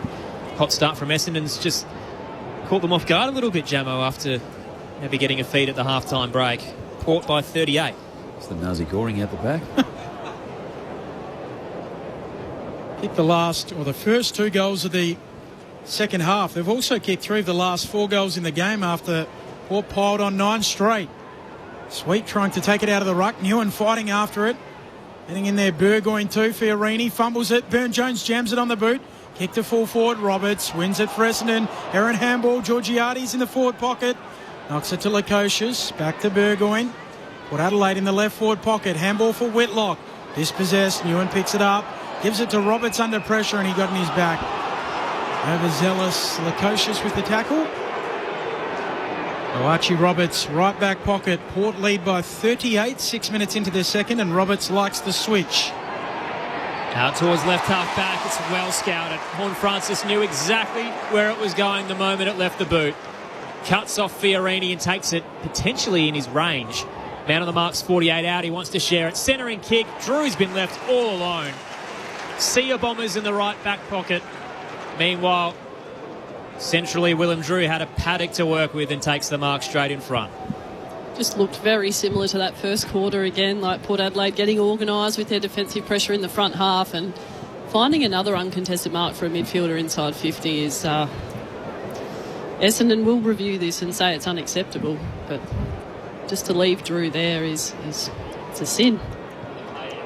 One of the players put in the spotlight by Josh Carr during the week for his many missed tackles. Willem Drew looks to respond. Straight line kick into the Riverbank stands. His first of the afternoon. Port back up by 44 points. 11-8-74 to 4-6-30. 7 played in the third term. Sunday footy on ABC Sport. It's the Archie Roberts kick. I mean, again, it's a bit of a Hail Mary. You've got to kick 50 metres across ground. It's not going to bullet-like get there. It's got to go high. And we spoke about teams, how they defend. They give you a bit of room. And if you don't nail that kick, I can actually get there and bring the footy to ground. And on that occasion, it was Jason Horne-Francis with his speed at best, and then to be able to barely take a... and then just to go back in and have the defence of Essendon just dismantled again. Incredibly frustrating. It's almost 4 or 5 Mississippis hanging in the air, isn't it, with that long kick, Jamo, which allows players to close it down. Blackiston taps it to himself, gives it off to Merritt, to McGrath, forward handball for Darsten Sharp. Tackled by Butters. Ball spits out. Onto it, Richards. Kick comes from Watkins up towards half-forward. Onto it, Reid for Essendon. Handball for Blackiston. Runs himself into a cul-de-sac. Handball's into trouble. Turnover. Put Adelaide ball again. As Burgoyne gives it back to Watkins. Kicks to half-forward. Georgiades gets rid of it to Richards. Under pressure. Roberts fighting hard for Essendon. Richards goes in and wins it again. His handball back into the muck. And now he'll finally get it cleanly. Hands it back. Pushing through a couple. Watkins dishes it towards Butters. Drills it towards the 50. Nice kick. Hard to Horne-Francis. Again looks central. 40 from home. And on the march is Miles Bergman. The Blonde Locks combining the Hornet and the Bergman. All the way from left half forward. Races in on the 45 and takes the mark straight in front. I'll be really pleased with the way they worked that out. It was a little bit messy in patches there for Port Adelaide, but for both teams, got beaten up in the contest in round one, and just the ability to win contest in that passage of play when it got messy, and Horne-Francis squaring it up for a second time in a row and applying the defensive pressure they wanted from him last week. I think it's a really promising response from Port Adelaide. It has to be a direction by Brad Scott to play this way, surely. The way that they're trying to get through the middle of the ground with multiple handballs. Bergman in, strikes it true. He joins the party. Port's back up by an equal game high, 50 points. 12-8-80 plays 4-6-30. 9 played in the third term. Sunday footy on ABC Sport with premiership players Rod Jamieson and Lauren Arnell. Just in that last passage of play, pretty much from the centre bounce. Like, Essendon win it back, and then they just multiple times just loop over the top. And sometimes I get a sense they're just handballing where they hope a teammate will be, but then they're actually handballing to teammates that are under incredible pressure straight away. So they actually don't have any time to get hold of the football and or to use it. So the pressure and the congestion just stays there, and they haven't been able to execute, and Port Adelaide have just capitalised every time. Last 2 goals the way of Port Adelaide after Essendon kicked the first 2 of the second half. Free kick in the middle. It'll go the way of the Dons. Parrish gets rid of it to Merritt. Kicks inside 50. Aaliyah juggles down the mark. Back pocket. That was a new ruck rule, wasn't it, then too? Just a way. Yeah, a little bit of a weird one. I think both rucks misjudged the ball up. Port Adelaide work it out of defence. Rosie, long kick up to half forward. No one there for Port. Tracking it back. Pryor for the Dons. Gathers the footy. Can't get away from Richards to Reid. Handball to Blackiston in the centre square. Oh, breaks a couple of tackles and kicks out to the wing. And it will work out well for Dersma. On the logo. Rocking the black headband, Big X. Steps outside towards the Bashir stand and then cuts back in around Ware. Dishes it off to Durham. Into the 50 go the Bombers. Kako reels it in with the right arm. Fending off Mead with the other. And Isaac Kako gets a set shot nearly straight in front. He's about 35 out. I like that from Blackiston. It looked obscure as he cut through the middle of the ground, but actually hitting width and challenging Port to shift their defenders. And then Dersma playing just a little bit quicker and Durham's hit to Kako. I think that's what they need to do to challenge them. They've got to shift the ball. Kako's bodywork early too, wasn't it? Just to hold him off and being able to get the footy to his advantage side. 15 goals last season on debut with 23 games. Hamstring in the pre-season. Kako's back. He's not firing just yet. Minor score on the right-hand side. 3 behinds for him so far today. Port's lead down to 49 points. Braden Ingram's on the boundary. With Dyson Sharp, he's back home in South Australia, the under-18 captain. He's also limped off. He was picked 13 for the Bombers. He could barely put any weight through his leg, and he's now gone down the race. On the Lark medal, and that is just Essendon's luck. As Lukosius kicks around the eastern wing. Burn-Jones onto Horne-Francis. Too far out to score. Pokes it into the pocket, and Whitlock extends those long arms, and he's got it again. 30 metres out, 2 metres in from the boundary line, left forward pocket.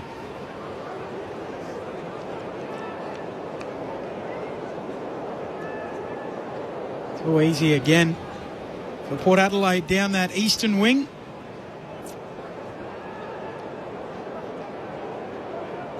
Whitlock comes in. Drop punt. And it's narrow. Misses the lot, no. Have a conference between the boundary umpire and the goal umpire, and the field umpire will come in as well. Pivotal part of the game, Ben. Margin could be 50. Could be 49. Margin compression. Gives us a bit of a chance to read the text line potentially. Beansy and Broadford Victoria's wondering who the most inexperienced side is. If it's Essendon, they are the second. Tigers are actually the 12th. It's West Coast who are the youngest. And you had a story about Corby and Rama? Well, Corbyn's gone over to watch the game at my place today, and he's taken a gift for my young son, who he's already signed up to be an Essendon member of the Mosquito Fleet. He's put the jumper on him. The first thing he's done is spewed on it, and then he started crying. So I think he's a good judge. Ominous. He knew what the Essendon jumper represented today, unfortunately. Is that what they do, in the zoo when they get the World Cups and things like that, where you actually stick something in the middle of and then the animal chooses which team? And see where the panda goes. You're probably just going to have to work your way through the jumpers, aren't you, with the Guernseys? Some pretty sound feedback. Yeah. Umpire's call, so out on the full. Margin remains 49. And on the kick inbound, Kondo Giannis went to Zach Johnson, who was pushed over, and he's actually got some calf problems. It's cramping. It's cramping really badly. They get the exiting kick, but it's coming back in. Burn-Jones, a tumbler, hits the shin of Parrish, and Essendon now on a surge. On the fast break, Parrish out to Perkins, now back to Merritt, links up, Back to Perkins. Little casual as he turns. Rosie was trying to motor him down. Gets it out wide on the 45. Blackerson in step. On the left, well placed. Juggling mark by Roberts at centre half forward. This is good movement from Essendon. Can they finish it? Langford gets to the front at the top of the goal square and takes the mark straight in front. It's hard to watch, but the end result is starting to happen, isn't it, in this second half? I just like the aggressive kick and Langford's movement to expose Todd Marshall's lack of defensive time as a backman. He lost the body and Langford ducked out behind him and had a free run and jump at the ball. One of the many Bombers who missed a majority of last year through injury. Kyle Langford starts 25 out. A couple of steps and launches it into the hill. Essendon with a decent third term. 3 goals to 2. Margins down to 43 and Langford's on the board. 12-8-80 is Port Adelaide. Essendon 5-7-37.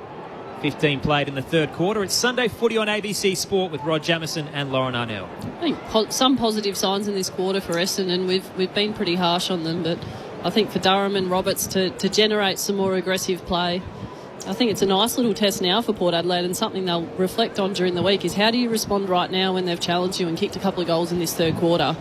Essendon have had a little bit more control on the ball. They've been able to play more of a kick mark game in this third quarter. How do you shut that down and take possession time back? Watching Zach Johnson, the poor bloke, he's still having trouble with his cramp. He's just sucked back some pickle juice and now back deep in defence for Essendon. Feels early for cramp. Still 10 minutes to play of game time in the third quarter. A long way to go in this one. Roberts sweeping a handball out. There's a poor player down in the middle of the ground. It's Connor Rosie. I was about to make a joke about it's too early for cramping, but this might be a little bit more serious in the way he's collapsed and he's grabbing at his left hamstring. Yeah. Cannot put any weight on it. That does not look good, does it? We've already had a spate of hamstrings this weekend. There were 3 in the match yesterday. Tom Lynch, Toby Nankervis, and the biggest of those, Christian Petrarca. Anthony Caminiti did his hamstring as well, and he's in a bad way here. Trainer's quite panicked and has called for more assistance, so 4 of them are going to actually carry him off. This is signs of Callum Archie on Friday night, which the verdict came down to be more than 6 weeks, his injury. The power skipper cannot put any weight on that right leg. It's the way he's walking. I'm just looking at the replay here. Like he's got an unusual gait. Like he's really floppy with his left ankle, but... Is it a foot issue or something of the like? Is that what you're wondering, Rod? Let's check in downstairs. Braden Ingram's in the front row. He'll have a better vision of what's going on. What are you seeing, Braden? Yeah, we're just seeing it now. So it was on an attempted tackle and he's just fallen down and grabbed at it straight away. And as you said, he cannot put any weight through it. And usually you see a player limp off in this instance, but has required a significant amount of help and is in a lot of anguish as he comes across the boundary line to a lot of applause from the Power fans. If that's a hamstring off the bone, isn't it? That's a maybe tendon. That is very as bad as they get if that's a hamstring. Well, that's a big concern. From the boundary, thrown on the wing, the ball's carried out by Parrish. Did look soft tissue. Like you watch the replay here at the ground and there's no like impact on his ankle or his knee, so you'd assume soft tissue. That will be a massive blow. And another hamstring. So a lot of people asking about the speed of the game with the new rules. Warm day here in Adelaide today, 29 degrees as Pryor gets the clearance, kicks up towards half forward, off the hands of the pack. El Ashka gathers the footy, handball to Langford, half forward for Essendon. Handball to Fiorini, screws it around the corner, unable to mark Kako, spins into a tackle, caught. Farrell has him, gets rid of it, and it ends up at the bottom of the pack. So a ball up, 35 out from the attacking goal here for the Dons. Scoreboard end in this third term. Mood has dropped at the Adelaide Oval, tap down. At the back, McKinlay pushed as he kicked it out on the full. Free kick Essendon at left half forward. It was party time for the Power after their 46-point loss last week. They instantly responded, led by as much as 50. And now Connor Rosie off with a very serious hamstring issue. Fiorini takes the free kick, steps inboard, huge fly from Caddy, couldn't bring it down. Kako, front and square, can't control it. Hot handball from Ware, put Berry under pressure, doesn't want to take the footy, knowing McGrath was breathing down his neck, and escorts it over in front of the Wanganeen stand. If you've just joined us as well, Mason Redmond, early injury in the game, meniscus. left knee. So a couple of big name players who won't be featuring for the rest of this contest. Rod Loz, you guys believers in that? The rule changes and the speed of the game has led to the spate of hamstring injuries. Essendon ball on the wing. Caldwell retrieves the handball from Merritt, kicks into a charge down there from Whitlock, who goes again at ground level, and Port work it out. Though Georgiades, his handball back into the muck. McGrath gets a kick moving forward. Radagalia's tackled to ground. And a ball up half forward for Essendon.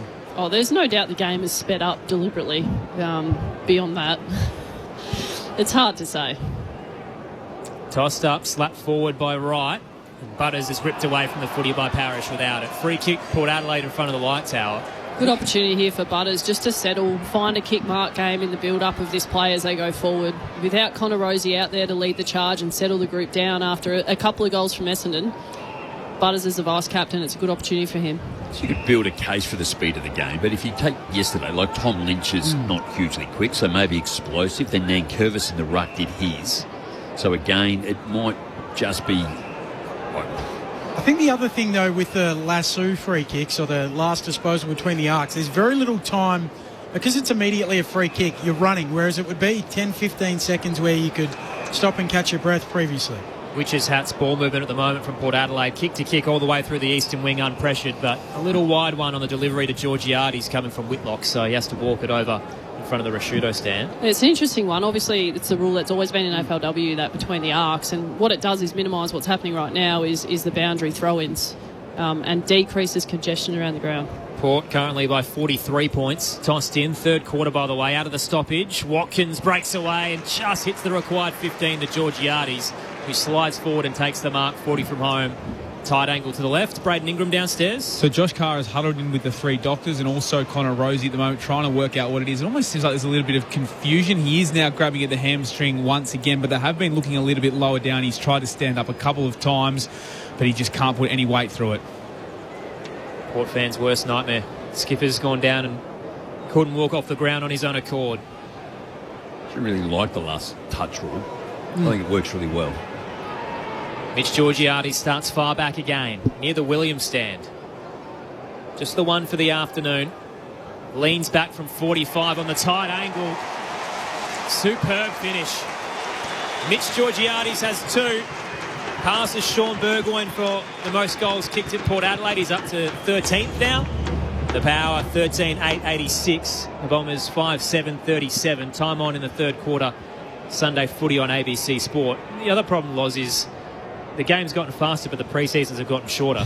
There's not enough time to build the players up, is there? Oh, I tell you what, they get a very nice break, don't they, in that off-season? If you're not playing finals, you got a good couple of months to head off to Europe and do what you need to do. But I'm most interested now, to change the topic, in, Jason Horne-Francis has gone inside now. Watkins hit up Georgiades inside 50. There's opportunities here for guys. If Rosie's not out there, take your opportunity. And if you're Horne-Francis, who's been stuck forward for the first week and a half, if you're Jack Watkins, who's getting his first opportunity at AFL footy, I'd be pretty excited if I'm either of them. Whitlock in the ruck. Blackiston palms it over the top of him. Butters goes and retrieves it. Gives it to Horne-Francis. Looking to take that chance. Kicks up to half forward. Lukosius gathers on the bounce. Gets rid of it. Away to Berry. To Drew. 50 out. Chips it for a leading target. And Durden's on the end of it. Tumbling to ground. 25 out, as good as directly in front. They were good in the early part of this quarter, Essendon, just to be able to maintain, I guess, the forward entries by Port Adelaide and then able to score. And kicking 3 goals in this quarter, but the last 5 or so minutes, it's really started to open up once again for Port Adelaide.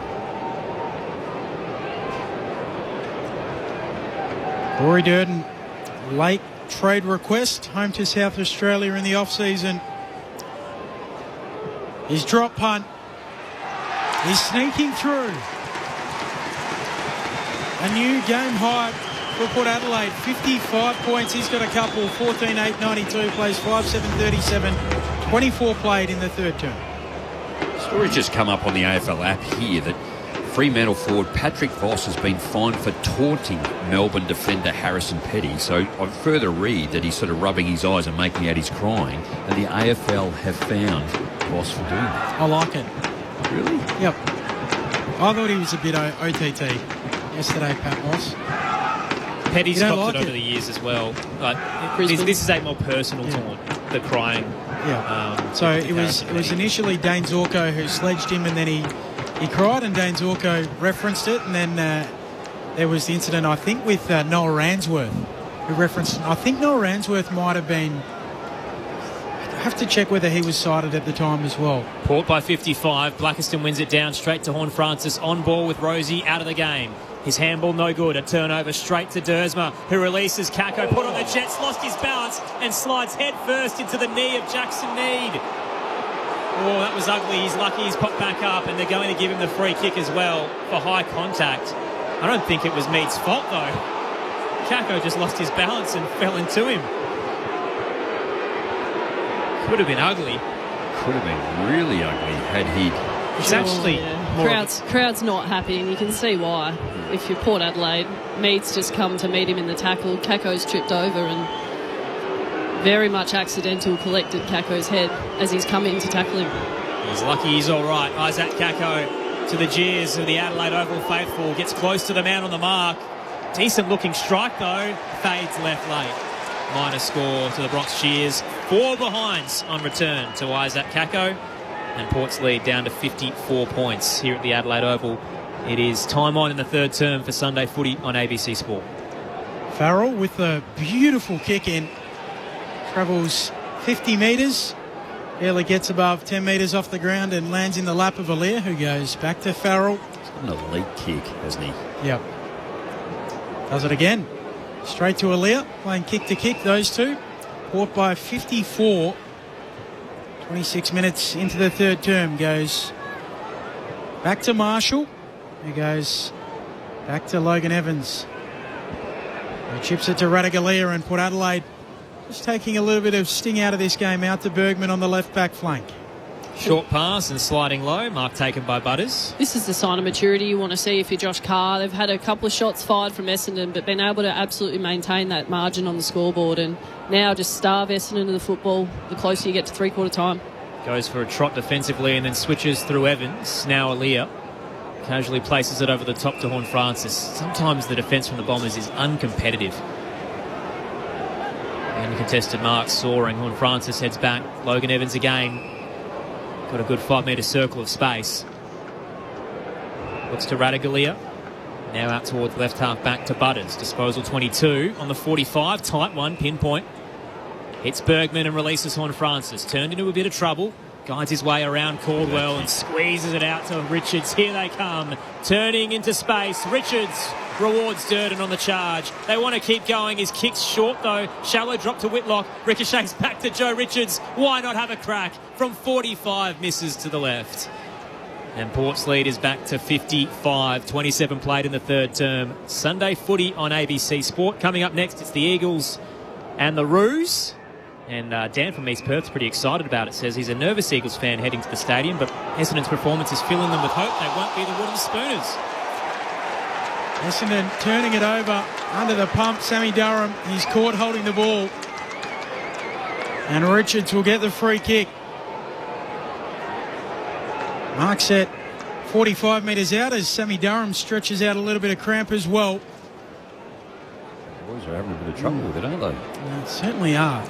We've spoken about Essendon's lack of running ability today at different times defensively, but it seems like in terms of their fitness, they're certainly battling here this afternoon. A warm day, 29 degrees. Richards on the drop punt. Never looked like missing. The route is absolutely on. 61 points, a new game high, 15,999. Plays 5-8-38. 2.5 minutes from three-quarter time. Braden Ingram. So Bombers' second gamer, Dyson Sharp, has his left boot off at the moment. It doesn't look to be any rush to be coming on whatsoever, so he appears likely to be out alongside Mason Redmond. Miss Georgiades getting a little bit of running repairs to his foot as well. Looks like he'll return. While Connor Rosie, Todd Marshall got right around him. Of course, he had that Achilles injury that ruled him out of all of last year. Gave his captain a hug as Rosie just remains on the bench. And Joe Richards, an enormous response from him this week as well. A quieter game for him in round one against North Melbourne. He's already had more disposals in this third quarter, up to this third quarter, than he did all of last week, and 2 goals already. He's had a real impact offensively and defensively with the 4 tackles. Todd Marshall onto a wing. Now he's working his way behind the footy. Out of the middle, Port again. Tumbling ball out towards left half forward. Johnson panics, tries to tow it away from Berry. It's rolling towards the boundary line. Butters keeps it in. Hollywood handball and Berry repeats the effort. Can't find the target though. Turnover. Dersma back. Forward from Caldwell. Brought down. Constogiannis now grabs at his right hamstring as he hits the deck. Port back towards the 50. Lukosius knocks it back towards Burgoyne. Tackle late on Berry by Caldwell. Bobbles out towards the boundary line. It'll be tossed in.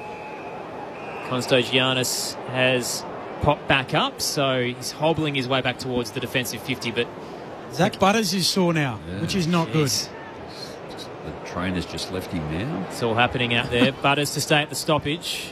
Meanwhile, Essendon move it to right half back to Merritt. Merritt chisels the ball up towards the wing off the hands of Parrish at the back. Swooping onto it, Farrell. Short kick away to Marshall. Put Adelaide with it again in a slow play here. Port by 61. Marshall goes straight up the middle looking for a marker. Reid run and jump at it. Marks defensively for Essendon. Port by 61. Reid kicks laterally. Away to Constogiannis. Urging someone to offer him something. Make that Zach Johnson instead, in fact, as he turns it over. Poor kick. Whitlock gets rid of it to Horne-Francis. Kicks on goal. Off target. Bounces out. Throwing coming. Why he doesn't use his left foot. That last kick where he went forward and went out to the half forward, that was a left foot kick then. But when he's on that side, he's 40 metres out. He thought he'd probably use his left and have the surety to do so as opposed to trying to hit it with his right. Port by 61. Sweet dispatches Blackiston and fends off his own teammate, then kicks right underneath the ball. Caught the belly, a skyward effort up towards the top of the goal square. Big fist from the Bombers' defence. Caldwell gathers, tackled, handball wasn't clean. Watkins not rewarded, pops back out. Burne-Jones now brought to the ground. Getting hard and tough out there, ball up to come. 30 out, straight in front for the Power. Sam Durham, just to answer your question, but maybe it's just the bodies. I mean, they're just not mature bodies at the moment. I mean, Sam Durham's he's played 100 games, but the others, not as many. Sweet again, the bully ball. Knocked away Blackiston, tapped it to Burne-Jones. Low ball darting its way towards Lukosius, couldn't take it. Knocked by Pryor out towards the boundary line, but keeps in, and a high tackle. Free kick going the way of Port Adelaide.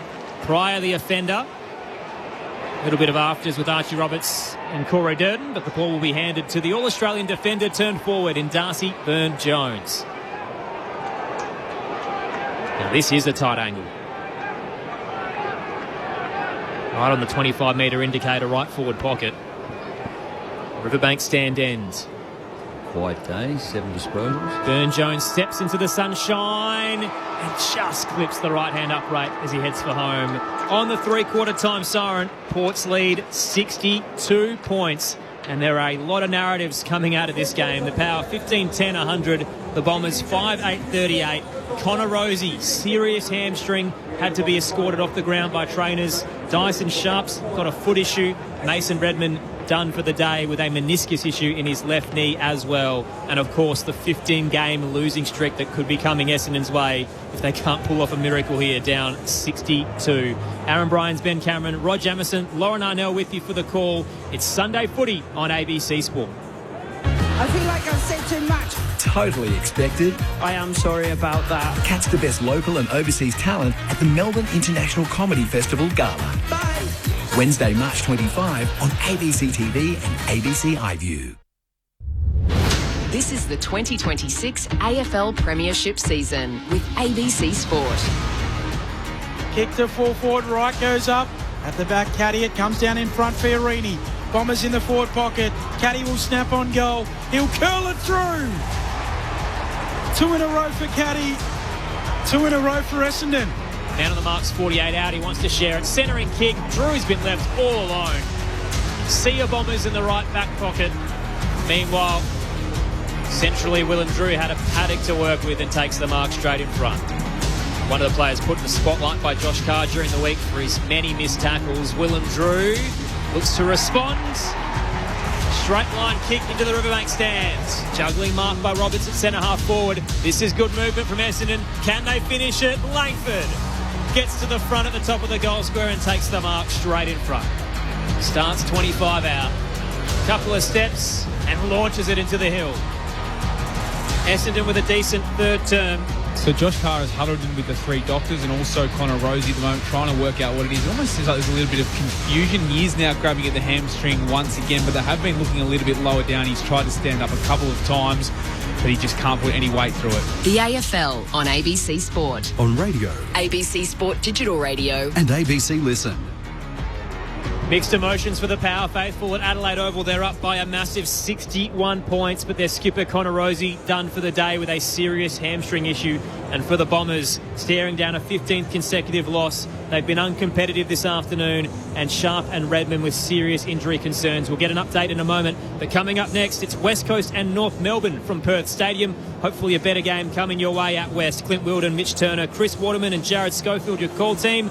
Clint, what are you expecting this afternoon?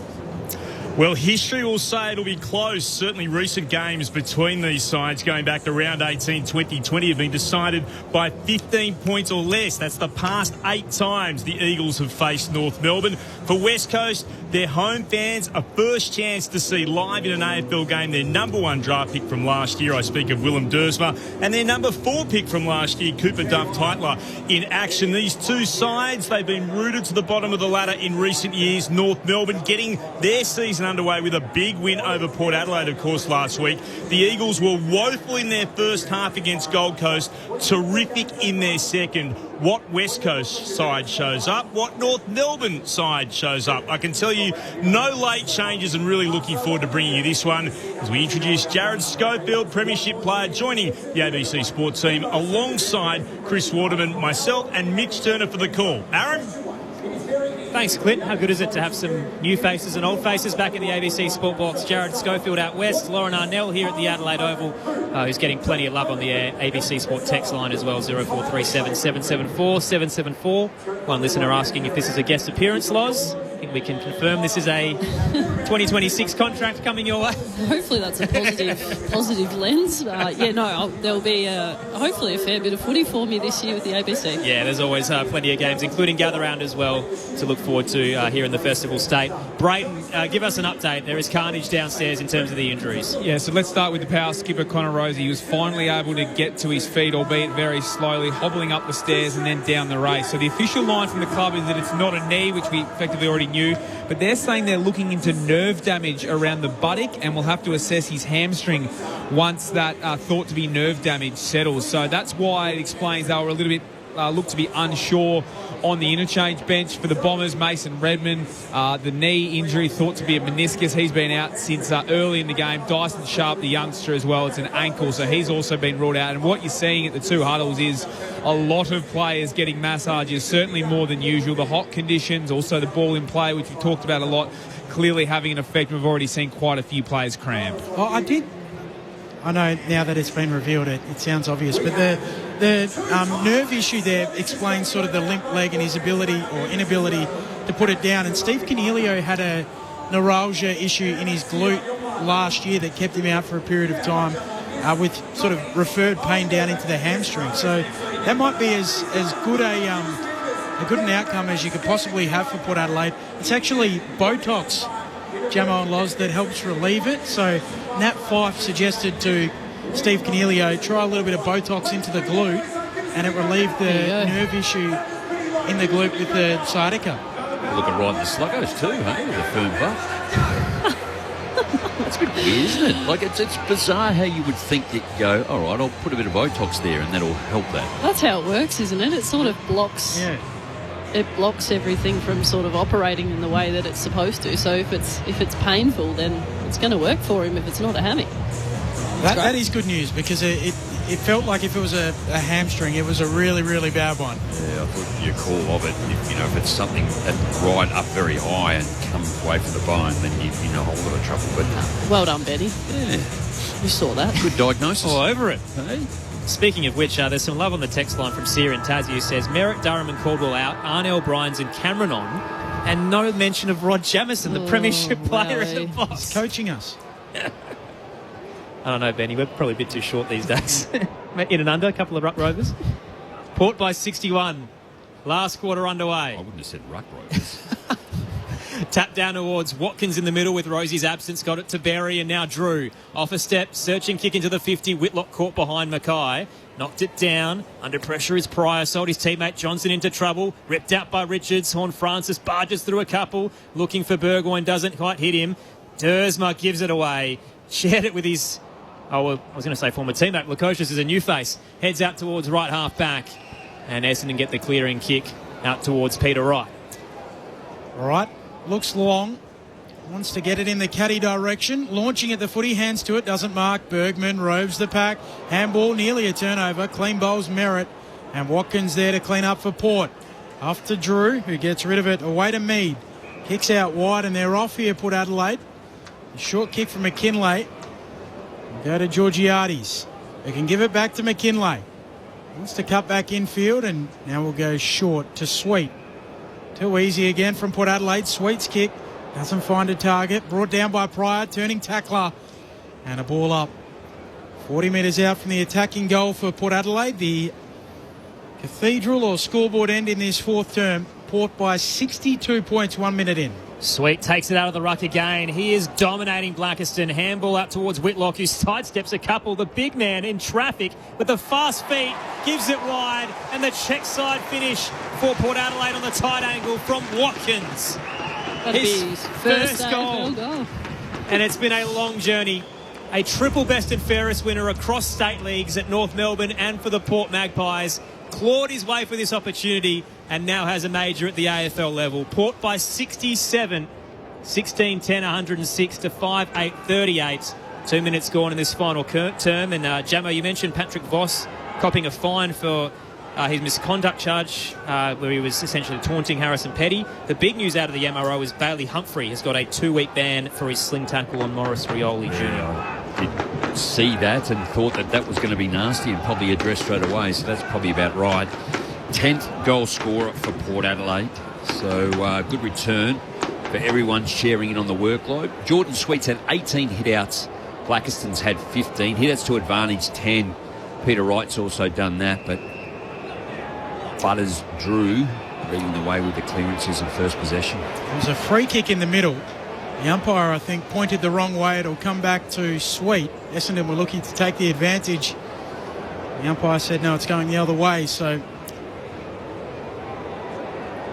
Sweet will give it off to the runner Bergman cruising by. Kicks long inside 50. And Mackay in best position. Intercept marks for Essendon. Shorts his kick for Dersma beyond the defensive arc, who tight ropes the boundary line. On to Peter Wright. Port by 68 points. Last 4 goals in the game. 2 metre Peter directing traffic and then sends it up the broadcast wing. Little push on Caddy. Works out for Evans, who takes it out the back. So the same kick about 2 minutes ago and the same result. Port Adelaide winning the football back. Squared it towards Horn Francis on the 45. A dicey one. Looking for Marshall, who's crunched, but it came back to the Hornet. He heads wide. McKinlay right half back. Port by 68 points at the moment. Watkins takes the mark. Back towards Lukosius behind the logo. Casual as he moves it up towards Georgiades. Mentioned it a few times, but passing has been all too easy for the Power, moving the ball forward. The mark count is through the roof. 118 to 42 as Marshall heads towards the 50 and taking it is Horn Francis. Wants to share it instead. Presenting all the way from the left forward pocket. Jace Burgoyne gets a crack. Slide angle to the left, 40 from home. Not sure how many uncontested mark chains Essendon can allow before they draw a line in this. We talk about system, we talk about effort. Both are not up to standard in this game. Three-quarter time, it was 108 to 38 marks. It's now 120 to 42. Burgoyne comes in, hits it well, and the Selly as well. Jace Burgoyne on the board and Port motoring away. 17-10, 112. Essendon 5-8, 38. 4 played final term. It's Sunday footy on ABC Sport. And here's the former Port Adelaide women's coach, and Premiership player Lauren Arnell. I was just going to say, like, Jamo, you watch that and you say the build-up's not fast enough to say the uncontested marks inside 50 are acceptable. Like, it's a slow build-up, it's a chip mark game, they're shifting angles slowly, and they're allowing two midfielders to take uncontested marks inside 50. They defend zone, but they do it way too skinny because they could have even come out to this side and there was 4 loose Port Adelaide players that would have ended up with the football and would have chained it down. It's pushed back too hard and too fine. 74 points. Tapping it down, Sweet. Gets it away to Watkins, who moves it on to Butters, and then Drew, the bare 15. Durham didn't think so. Drew goes short. Back to Butters, who pokes it over the top. And Essendon have stopped to a walk. Watkins, low bullet-like pass inside 50, getting back. Able to gather it. Kondo Giannis for Essendon to Blackiston by hand. Now Durham through centre-half back. Kondo Giannis showing a little bit of run. Sweeping handball, a good one to Kako over halfway the Dons. He'll go out wide. And Langford marks. 2 kicks from home. Kako's run on and he's got him. Well done, Essendon. Best passage of play all day. And Kako's on the end of it, 40 metres out, 45-degree angle. He's shown some good signs today, Kako. I think his work rate for a high half forward is absolutely there. He works his tail off up and down the ground. And he's also smart. He saw Marshall get sucked up high and he ended up having Jack Watkins chase him for 3/4 of the ground. Can be clever. Starvation corner as well. He's kicked 4 behinds for the day. Needs a major. Looking for some nourishment on the scoreboard. Kako makes it 5. Misses to the right. Port by 73 points. 17-10, 1-12. Plays 5-8, 38, 7 played. 4th term. Not quite Tom Lynch in 2-7, but does work hard. Mead to Farrell. And now to left half back Ware. Looks for a switch out towards the eastern side. Farrell still has it left back pocket. Across the goal square he goes to Mead. On the text line, Brendan in Hobart says July 23rd will be 8,000 days since the Bombers won a final. When will they actually win one? If Ben says this is year 0, then it might be a while away in terms of their rebuild. Farrell sends it to the broadcast wing. Great. Well weighted over the top of the pack to Georgiades. Here they come. Releases Joe Richards. Takes a bounce, running across the benches and hands it across to Butter. Butters now up to the top of the goal square. Lukosius is one out, tracked it well and takes the mark. As Jackson Pryor panic trying to get back. He's straight in front, top of the goal square. Lukosius has a crack at his second. It was just good run and support. Port Adelaide too, they were able to do it really well right from the back half. Through about Kane Farrell's leg, that was a leap to get over the top and find a teammate, and then the space at the back, and for Butters also too to hit it over the back. It's one of the hardest kicks to kick. Jack Lukosius and the fluoro green boots doubles up for the afternoon. Port's lead blows out. 79 points. 18-10, 118. Plays 5-9, 39. 8 played in the final quarter. It's going to get better. West Coast and North Melbourne coming your way next on ABC Sport. I don't think it's getting any better for Essendon today, unfortunately. That kick from Farrell was a good one, but he was kicking to a 3v2 to an outnumber on his favour in the forward half. And if you're Essendon and you've got an outnumber anywhere in the ground, it should have been on the wing in that contest. Port have got the +1. It's like designing a training drill. Butters knows he's got overlap run because there's already an outnumber there before he arrives. 3-minute mark of the third quarter. It was only 38 points, and I thought Essendon sort of worked their way back into it. They kicked 3 goals early, and Caddy he'd kicked 2, but right at the moment they're 1,400 metres gained more than Essendon Port Adelaide. Drew pinches it in the middle, gets the handball out to Butters, who kicks Port back inside 50, overshoots Georgiades. Ball at the back, Pryor mopping up, in trouble, tackled out. Durden swings him around. Throwing coming left forward pocket for Port Adelaide, left forward pocket for Port. Doing all of the attacking, 79 points. Last 6 goals of the game. Tossed in, tapped down. Georgiades clean at his toes. Got it to Watkins, who paddles it to Richards. Backtracking to Butters. Throws it on the boot. Has a crack from 45. Didn't really look at the big sticks and the angle's no good. Minor score. Port's lead up to 80 points. The biggest win they've ever had over the Bombers was 96 at Footy Park back in 2004. Short kick in for Merritt. He shorts it to Parrish, gives it off towards Archie Roberts. Under pressure, Butters has got him, gets rid of it. Away to Parrish, turns it over. Careless handball. Burgoyne picks it off. Port at centre half forward. Burgoyne eyes the sticks, kicks for goal. And getting back, Pryor marks. Last line. Port Adelaide by a game high 80 points.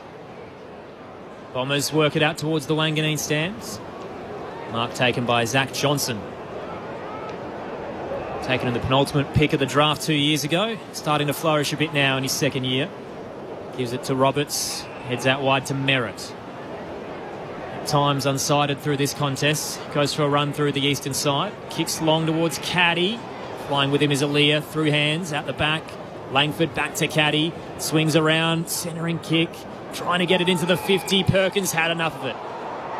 Maybe that was a bit of sympathy there from umpire Lee Fisher. Pays in the mark as he hits the deck and it shoots out. And a set shot to come. 35 out, 45 to the left. It's had a quiet day. Archie Perkins, he's only had the 6 disposals. Only the 1 mark. Zach Merritt, he has worked pretty hard. He's had the 23. Jai Caldwell's had 22. 7 contested, 6 tackles. So Caldwell probably more one of the standout players for Essendon in the contest today. Contract year for young Archie Perkins. He turned 24 on Thursday. Crosses the paint of 50 and Perkins gets a response. Nice finish into the Riverbank stand. Margins back down to 74. Essendon moved to 6-9-45. Port Adelaide 18-11, 119. Sunday footy on ABC Sport, on ABC Local Radio, Sport Digital and ABC Listen as well. Shout out to Gazza the Trucker, who's showing us some love on the text line. And Barry from WA says Essendon need more experienced players. Their team is too young and not enough knowledge at an AFL level. Yeah, I think that's absolutely true. There's not enough experience out there to compete at the level right now, but I'll still say the system and the effort is not at the level that it needs to be, regardless of who's wearing the jumper today. The current disposals is 145 kicks and 145 handballs. You're not going to win a game of AFL football with that stat balance, that ratio. It's not attacking enough. Thoughts of Lauren Arnell? Sunday footy on ABC Sport. Parrish picks it up from the feet of the ruckman, turns it over to Burgoyne. Butters receives it from him, off to Horne-Francis, kicking for a leading Durden, spoiled away by Pryor. Bouncing ball, half forward here for Port. Durden overruns it. Onto it quickly there for Essendon. Newen gives it away towards Roberts, who chips it short. And another turnover. Butters marks, away to Horne-Francis again. Low kick for Whitlock, gathers on the half volley, somehow knocks it out. Essendon have the numbers at centre-half back. Parrish, a little fit of the fumbles. Eventually works it out to Roberts, and then away to Pryor. Kick out wide, low down. Perkins, the goal kicker, sprawling mark. High half back for Essendon. Port by 74, 13 and change into the fourth. This is a dangerous central kick. It's picked off by Burne-Jones. Shoots the handball to Berry. Port in response on the counter punch. Back to Burne-Jones from 40. It's a morale-crushing blow. Bombers with a little bit of life, and immediately it is smashed. 19-11, 125 Port Adelaide. Essendon 6-9-45. DBJ's on the board. Brayden Ingram is downstairs for Sunday footy on ABC Sport. Aaron, got multiple Bombers on their haunches. They look wrecked emotionally and physically. It's hurting now. 12th goal scorer for Port. Look, Perkins, the turnover inside. Yep. His kick, yeah. Yep. And you just watch, post the Darcy Burne-Jones goal, 2 Essendon players went to him and got around him and said, let's keep going here. And it was McGrath and Kondogianis. You've got a very, very young... Is he his first-year player? Yep. And your captain are the only 2 players going to Perkins in that moment. Yes, it's a stuff up and you don't want to see it, but you've got to support your teammates in these moments. Right, tapping it down. Durham kicks it up in the air, soccers it, then goes and wins it. Gives it off to McGrath, who gives it to Caldwell. Essendon with the kick out towards the wing. Roberts can't mark. Burgoyne comes up with it. Roberts falls in his back and takes him high as he tries to tackle. Free kick for Burgoyne. Port by 80 points, equal game high. Second time they've led by that number. Durham does work hard, doesn't he, too? Just watched him. You said that earlier too, Ben. In the middle of the ground, follow-up, contest, gets the footy. Burgoyne or Richards now where? Second game in the Power colours. Outside of the boot as he tried to caress it to Burne-Jones. Fist came from Johnson, who gets it back from McGrath. Breaks through. Was a difficult kind of box of Power players, and the kick is good to Roberts. There's nothing ahead. He'll just bang it. Caddy's running. He placed it well. Gets there. Now races away from Evans, and Caddy on the tight angle runs it in. His third of the afternoon, and the second where he's been running into goal and actually hit it. Nate Caddy out the back door. And the margin drops down a little bit. 19-11, 125 Port to the Bombers, 7-9-51. 15 played in this final quarter. Sunday footy on ABC Sport. Nate Caddy in a seriously good side. You know, just to his ability to throw him around and how talented he is. Second or third tall forward. He's doing massive damage every week. But I worry a little bit for his development as well in this Essendon team. Like, how is that a concern, or is that a valid concern? Yeah. I think yes, but we also saw signs like if you're coaching Peter Wright, you show him the first 5-10 minutes of the third quarter, provide an aerial contest, and essentially that created Caddy's first 2 goals. Back to 74 points. Blackiston tapping it down for Parrish, who gets it out to Caldwell. Caddy He'll go with the low kick inside 50. Caddy hands to it very nearly. And he'll get a free kick. They'll take the advantage, though. Perkins loops it over the top to Roberts. Handball to Kako. Cuts back into traffic. Steadies outside of the boot. This time, Kako finds the major opening. 6th time lucky. If at first you fail, try again. 19-11, 125 plays 8-9-57. 68 points, Braden Ingram.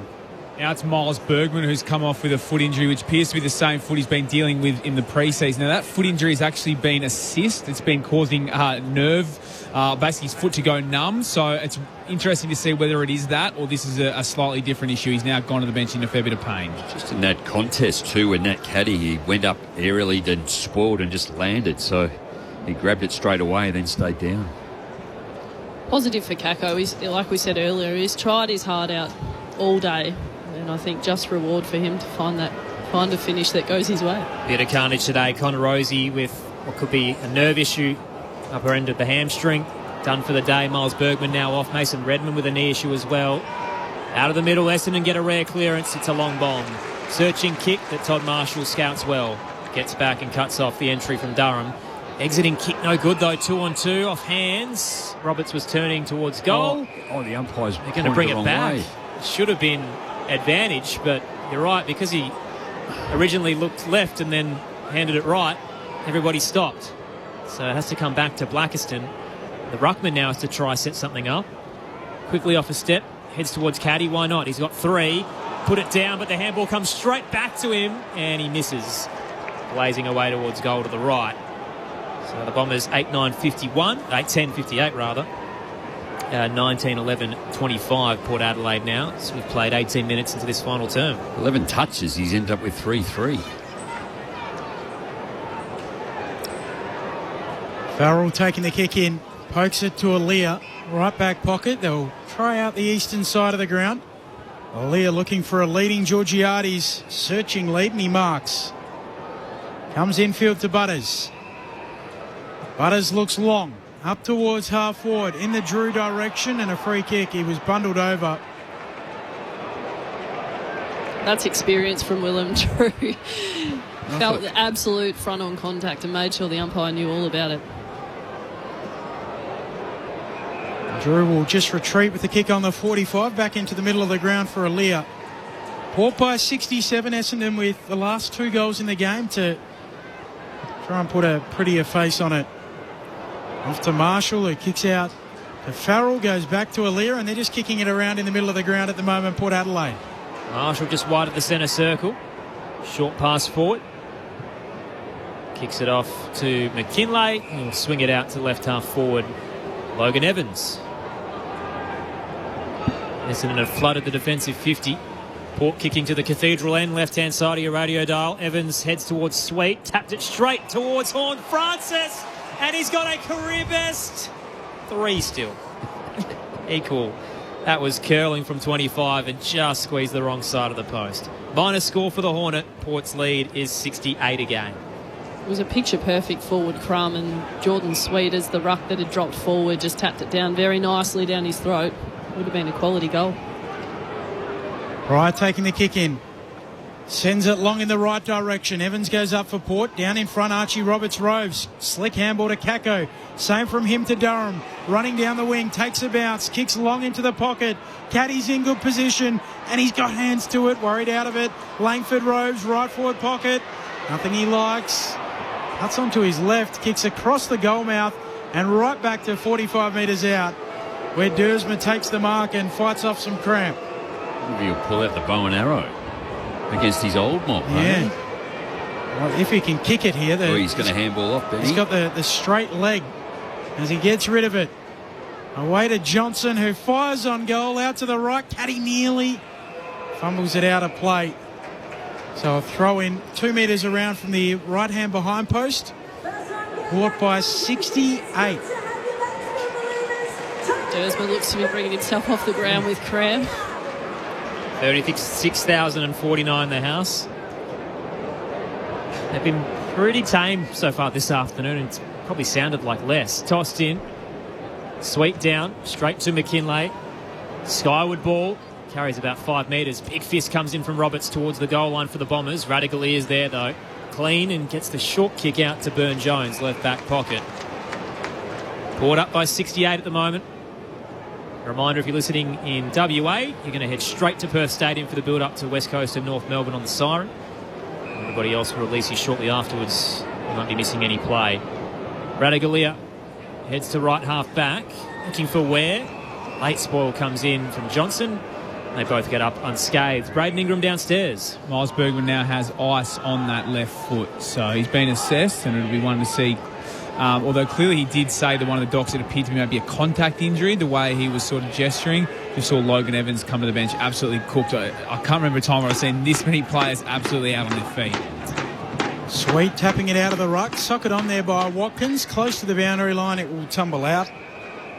Last disposal out of bounds, free kick. Taken quickly, cleverly. A handball from Kondo Giannis away to Merritt, who kicks for Caddy. Juggles it down. 35 out, as good as directly in front. He just keeps presenting, doesn't he? Just out in front. Really gets it at its highest point. And some strong learning moments, I think, from Todd Marshall as his direct match-up, and just lost a body again. If you're allowing Nate Caddy to run and jump at the ball, you're very likely to be in trouble.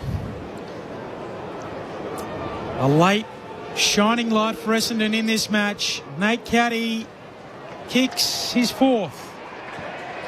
Something to take away for Dons fans. Back to 62 points, 19-12, 126. Plays 9-10-64, 23 minutes into the fourth. The bleach blonde hair, it's shaved halfway up his head, and he's looking a little red from being in the sun. So Willem Drew will have to wear a hat for part of the week. It's been a warm day in South Australia, given we had a fair bit of rain during the week. I've got to enjoy it before it gets a little ugly.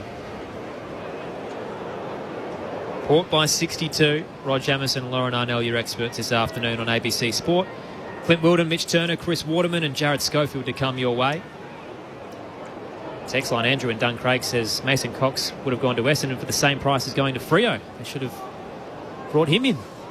He would have been handy. Tossed up, Sweet down, and a bicycle kick from Butters. You don't see that often. Over his head towards Horn Francis. Durham got there first, though. Hands it out to Newen. Has a runner in McGrath. Flares it out wide. Targeting Roberts, who did well. Under a bit of pressure from Jordan Sweet to take the mark in front of the benches. And 50. Sweet was told to step back. Didn't hear the call. Roberts, who he marched up towards the attacking 50. Might have been McKinlay, actually, just coming into that protected area. That 5 metre wide circle was catched caught a few players off guard in the early stages of this season.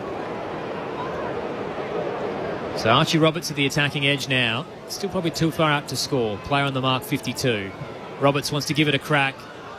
Low and hard towards the behind line on the right-hand side. And Alir comes in with the fist to knock it over. It'll be tossed in right forward pocket Essendon currently trailing by 62 points. Crowd of 36,049 in attendance as well as we wrap up the penultimate game of round 2. Forward 50 stoppage. Sweet bringing it down to the front. Bouncing ball. Swatted away by Merritt, and Elashka just has to watch it go out. The diminutive Elashka, another throw-in coming. You're going to be on the same plane, Benny, on the way home as Essendon? Will I? Might be I a don't quiet think trip. so, yeah. Did do a flight back from Adelaide to Perth with Ross Lyon once as Caldwell extracts it, snaps and goals. Slick work from Jai Caldwell. And Essendon have kicked the last 4 goals in the game to bring it back to 56 points. 19-12, 126. Plays 10-10-70. 26 minutes into the fourth. Ross Lyon with a young Fremantle team that have been well beaten over here. Was walking down the aisle, holding his laptop with little edits, flicking off headphones and saying, just have a look at this, Jamo. Have a look at this, Lauren. Not your best work defensively here. I felt scared. And I was 15 seats behind it. Tell you what, like a flight home losing an away trip is not fun in any way, shape or form, and I wouldn't suggest that's the way to make it even better. And a 4-hour one too, by the way. I had one from Canberra last year where I got stuck between Zerk Thatcher and Radagalia in the middle seat. It was not great. Really? It wasn't great. Port by 56 out of the middle. Merritt gets ahead of Horn Francis but paddled it straight towards the path of Mead, who toes it forward. Roberts is waiting back for the Bombers. Zigs and zags away from Berry. Sends it up to left half forward. Fiorini, the target, lost it in the sun. Richards pounces. Handball, a little wide of Drew, but he got there. Rides the contact and gets it to Mead. Now Butters and then Burn-Jones. Turns through the logo. Kick is good. Zigging in board, Berry. Sends it towards the 50. Durden caught behind. Had to bring it to ground against McGrath. Kept his feet, the Bombers captain. Hands it out to Durham, then Caldwell. Terrible kick wide. Straight to Watkins. Turnover, Port Adelaide. He'll send it to right half forward to Butters. Lowers the eyes and shares it with his star mid. Jason Horne-Francis, again, unselfish. Places it over the top to Lukosius. Tight angle, 20 from home.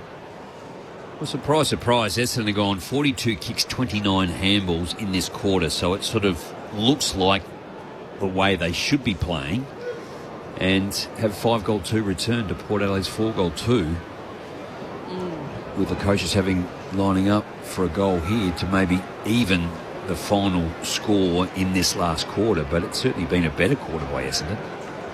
Jack Lukosius has produced something miraculous. You saw Isaac Rankin's work on Friday and decided to match it off the set shot. Tighten the scoreboard pocket. Jack Lukosius with 3 for the afternoon. Port's lead back up to 62. 2012, 132, plays 10-10-70 as we close in on full time. Don't want to set a dangerous precedent here, but game's pretty much dead, and we've got a nice text in from Mick, who wants to wish Jared Mugger McArdle a happy birthday. He's in KI and a Power supporter, so happy 40th, Jared. Hope you're enjoying the game. Just having a look at the tackling, it's really dropped away here in the last quarter. The first quarter, Port 15, Essendon 7. Second quarter, 18 and 14 apiece. Third quarter, 9 and 17. In this last quarter, 4 tackles each team. 4? 4 each? 4 each. It's like an all-star game. 4 tackles each. Out of the middle, sweep down for Horne-Francis. Kicks out wide. Nice little pick up there from Berry. He'll get the handball away to Richards, poking it infield, and a good kick for Watkins. High up the ground. He'll chip inside attacking 50. Burn-Jones spills the mark. Essendon are there through McGrath. Away to Fiorini, and now Merritt. Merritt kicks into the middle of the ground, turnover. Straight to Mead. Right onto his chest. Port by 62. It's going to be a big win. Son of a gun in his new role, Jackson Mead missed out on round 1 selection. Back into the team now with Lockie Jones' injury. Gave it to Aaliyah. Now Jace Burgoyne has it at left half forward. Jackson Mead with 15 touches on return. Ware now. Short pass. As they dice their way through the Bombers. Watkins going back as if it's in his range, but he's nowhere near the attacking arc of 50. Did he just point to the goals then? Yeah, the umpire was just basically didn't want to take the bait there in terms of setting the 30-second shot clock.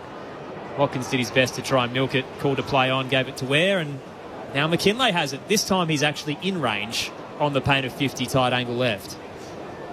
I like that. The umpires are calling it out when players try to find the loophole in the rule. McKinlay heads wide to Burgoyne. So they are definitely trying to run this game out, even though they're already up by a massive margin, 62. Burgoyne heads back. Wasn't the best of kicks to Evans, but it works. He's got time to compose himself and head wide to Drew on the eastern side in front of the Bashir stand. They've actually done this at the last sort of 2 or 3 minutes of every quarter. Today, anyway. Will come infield. Away to Logan Evans, who will kick across the centre square for Marshall. Port Adelaide just seeing a little bit of sand slip through the hourglass. He'll go back to Ratugolea. 62 points to the good. Ratugolea back to Evans. Evans on the eastern wing. He'll chip it short. And Berry gladly accepts it. Now can look longer inside 50. Targeting the scoreboard pocket was Whitlock. Missed it, maybe nudged out of it. Horne-Francis gathers, gives it to Butters. Check side, off a step. It's carrying across the face and a minor score on the left. Port's lead 63 points as we close in on the full-time siren. Oh, could not come quick enough. Short kick in for Roberts. He pokes it over the top and finds Pryor. And Josh Carr salutes for the first time as senior coach, as Port Adelaide finds some optimism in 2026. While for Essendon, there's not much of that. They've got nothing to show from the first fortnight of the season. Port Adelaide by 63 points.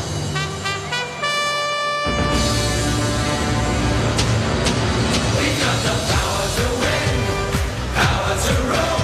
Come on, Port Adelaide aggression. We are the power from Port. It's more than a sport. It's a true Port Adelaide tradition. We'll never stop, stop, stop till we're top, top, top. There's history here in the making. We got the power to win. We'll never give in till the flag is ours for the taking. It was an Adelaide Oval obliteration. Port by 32 at the first change, 49 at the half, 62 at three-quarter time, and ultimately winners 2013, 133 to Essendon's 10-10-70. Goal scorers for the home side, 3 to Horne-Francis and Lukosius, 2 to Georgiades, Berry, Richards and Durden, singles to Burne-Jones, Drew, Watkins, Burgoyne, Sweet and Bergman. Meanwhile for the Bombers, on what was a dismal day, 4 to Caddy and singles to Kako, Perkins, Fiorini, Caldwell, Langford and Durham. The Bombers have lost 15 in a row and Josh Carr has got the engine running.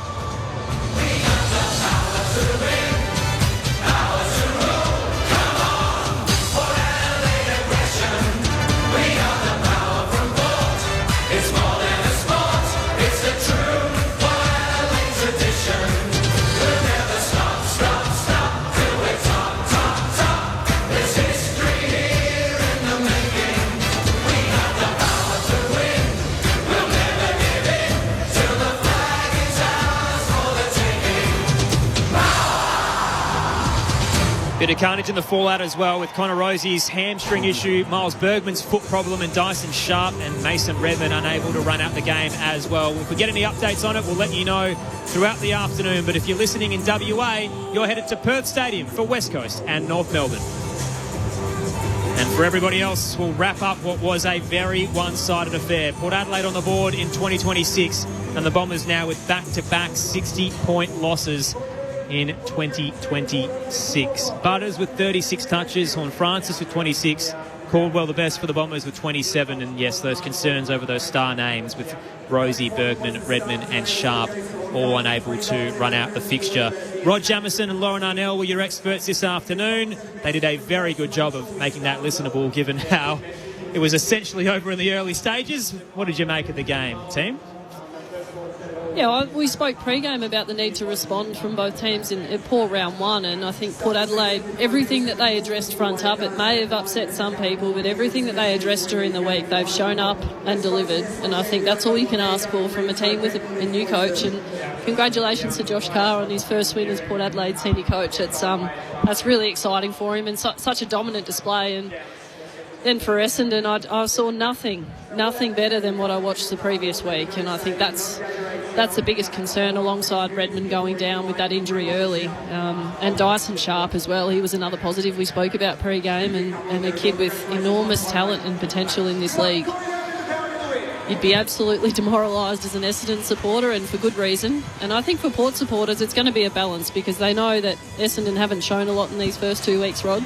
But certainly, I'm not sure Port could have done a hell of a lot more today to show the type of brand of footy that they're looking to play this year. Yeah, I agree. And I think we've probably covered off enough around, I guess, the disappointment of Essendon in many different aspects of their game. But, Nat Caddy was probably the standout up forward more towards the end, but he kept presenting too. I thought Zach Merritt in the back half did what he could.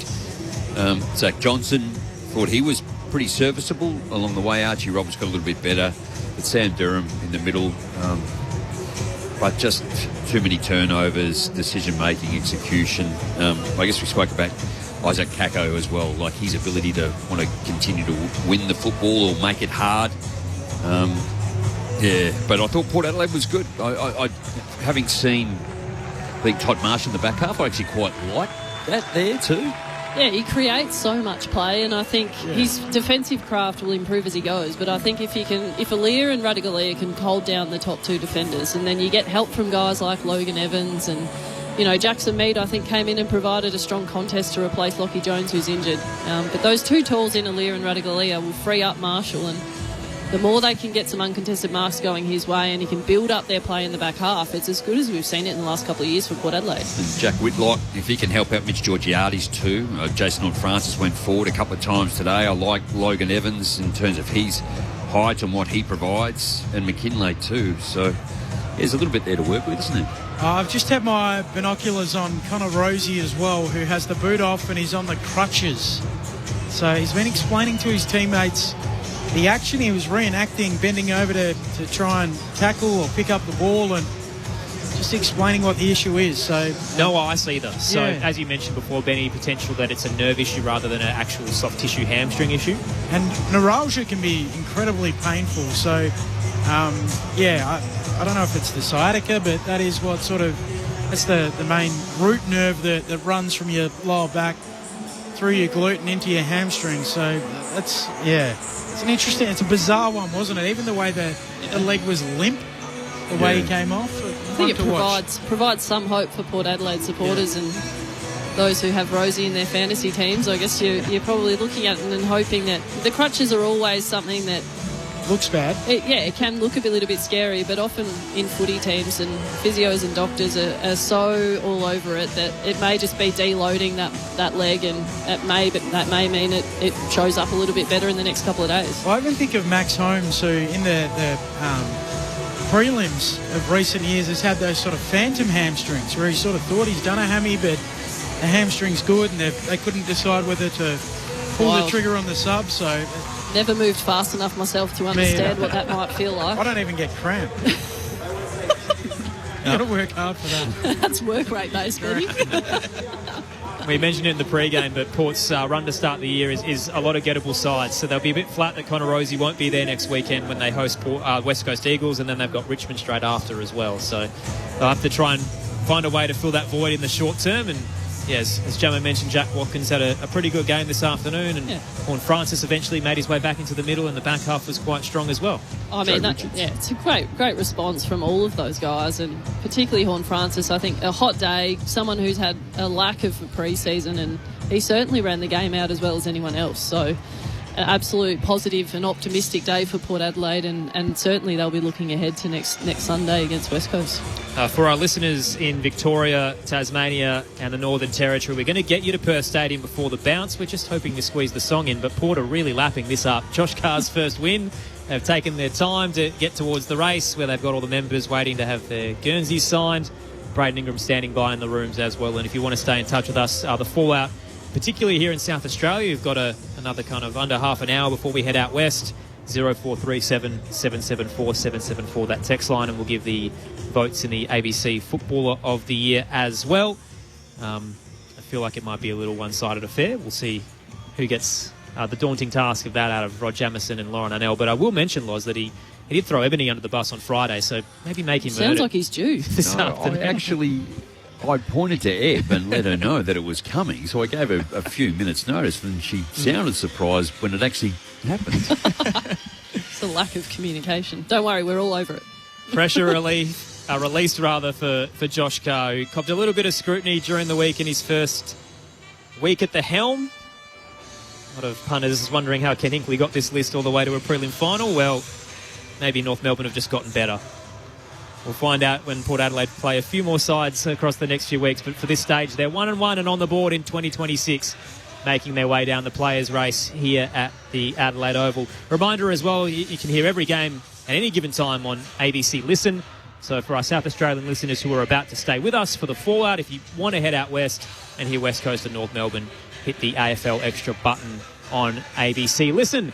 Let's head down into the rooms for some reaction. Braden Ingram standing by. Braden. Well, as they like to regard themselves as a family club, and I tell you what, the amount of children and wives and extended family in here is sensational to see. Josh Carr got a lovely hug and a kiss from his wife and a big cheer as he came down, as we see Connor Rozee still lead the side into the rooms despite the fact that he is on crutches and only has the right boot on with the left leg injury, but he looks to be moving okay considering the circumstances. A great applause for the side. Miles Bergman right behind him as well with that left foot iced up. So despite the fact they are a little bit of the walking wounded, there is a great vibe in here, and it's just a matter of who gets into the middle of the song, given there are quite a few club debutants. And Jack Watkins, of course, played his first game only last week as well. So a couple of the electrolyte drinks are in the middle ready to go, and Jack Watkins is being shoved in there as we speak. There's already drink being tossed all over him. Miles Bergman puts his ice on top of him. And there's a few others. And Josh Carr in there as well. Here they go.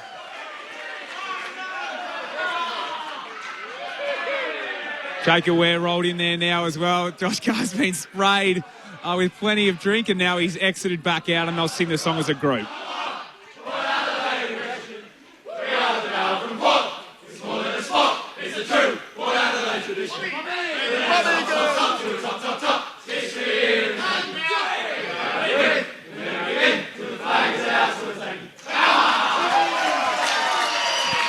Plenty of rubs on the head for Josh Carr. It's been a while, I imagine, since he sung the song in the middle of the group. We'll be joined by a player in just a moment, but it is a great vibe down here. The first win of the Josh Carr era. 63 points was the margin in the end. And if you want to hear that interview in Victoria, Tasmania in the Northern Territory, you can jump on ABC Listen and stay on the AFL button for all the fallout here from the Adelaide Oval with West Coast and North Melbourne coming your way next.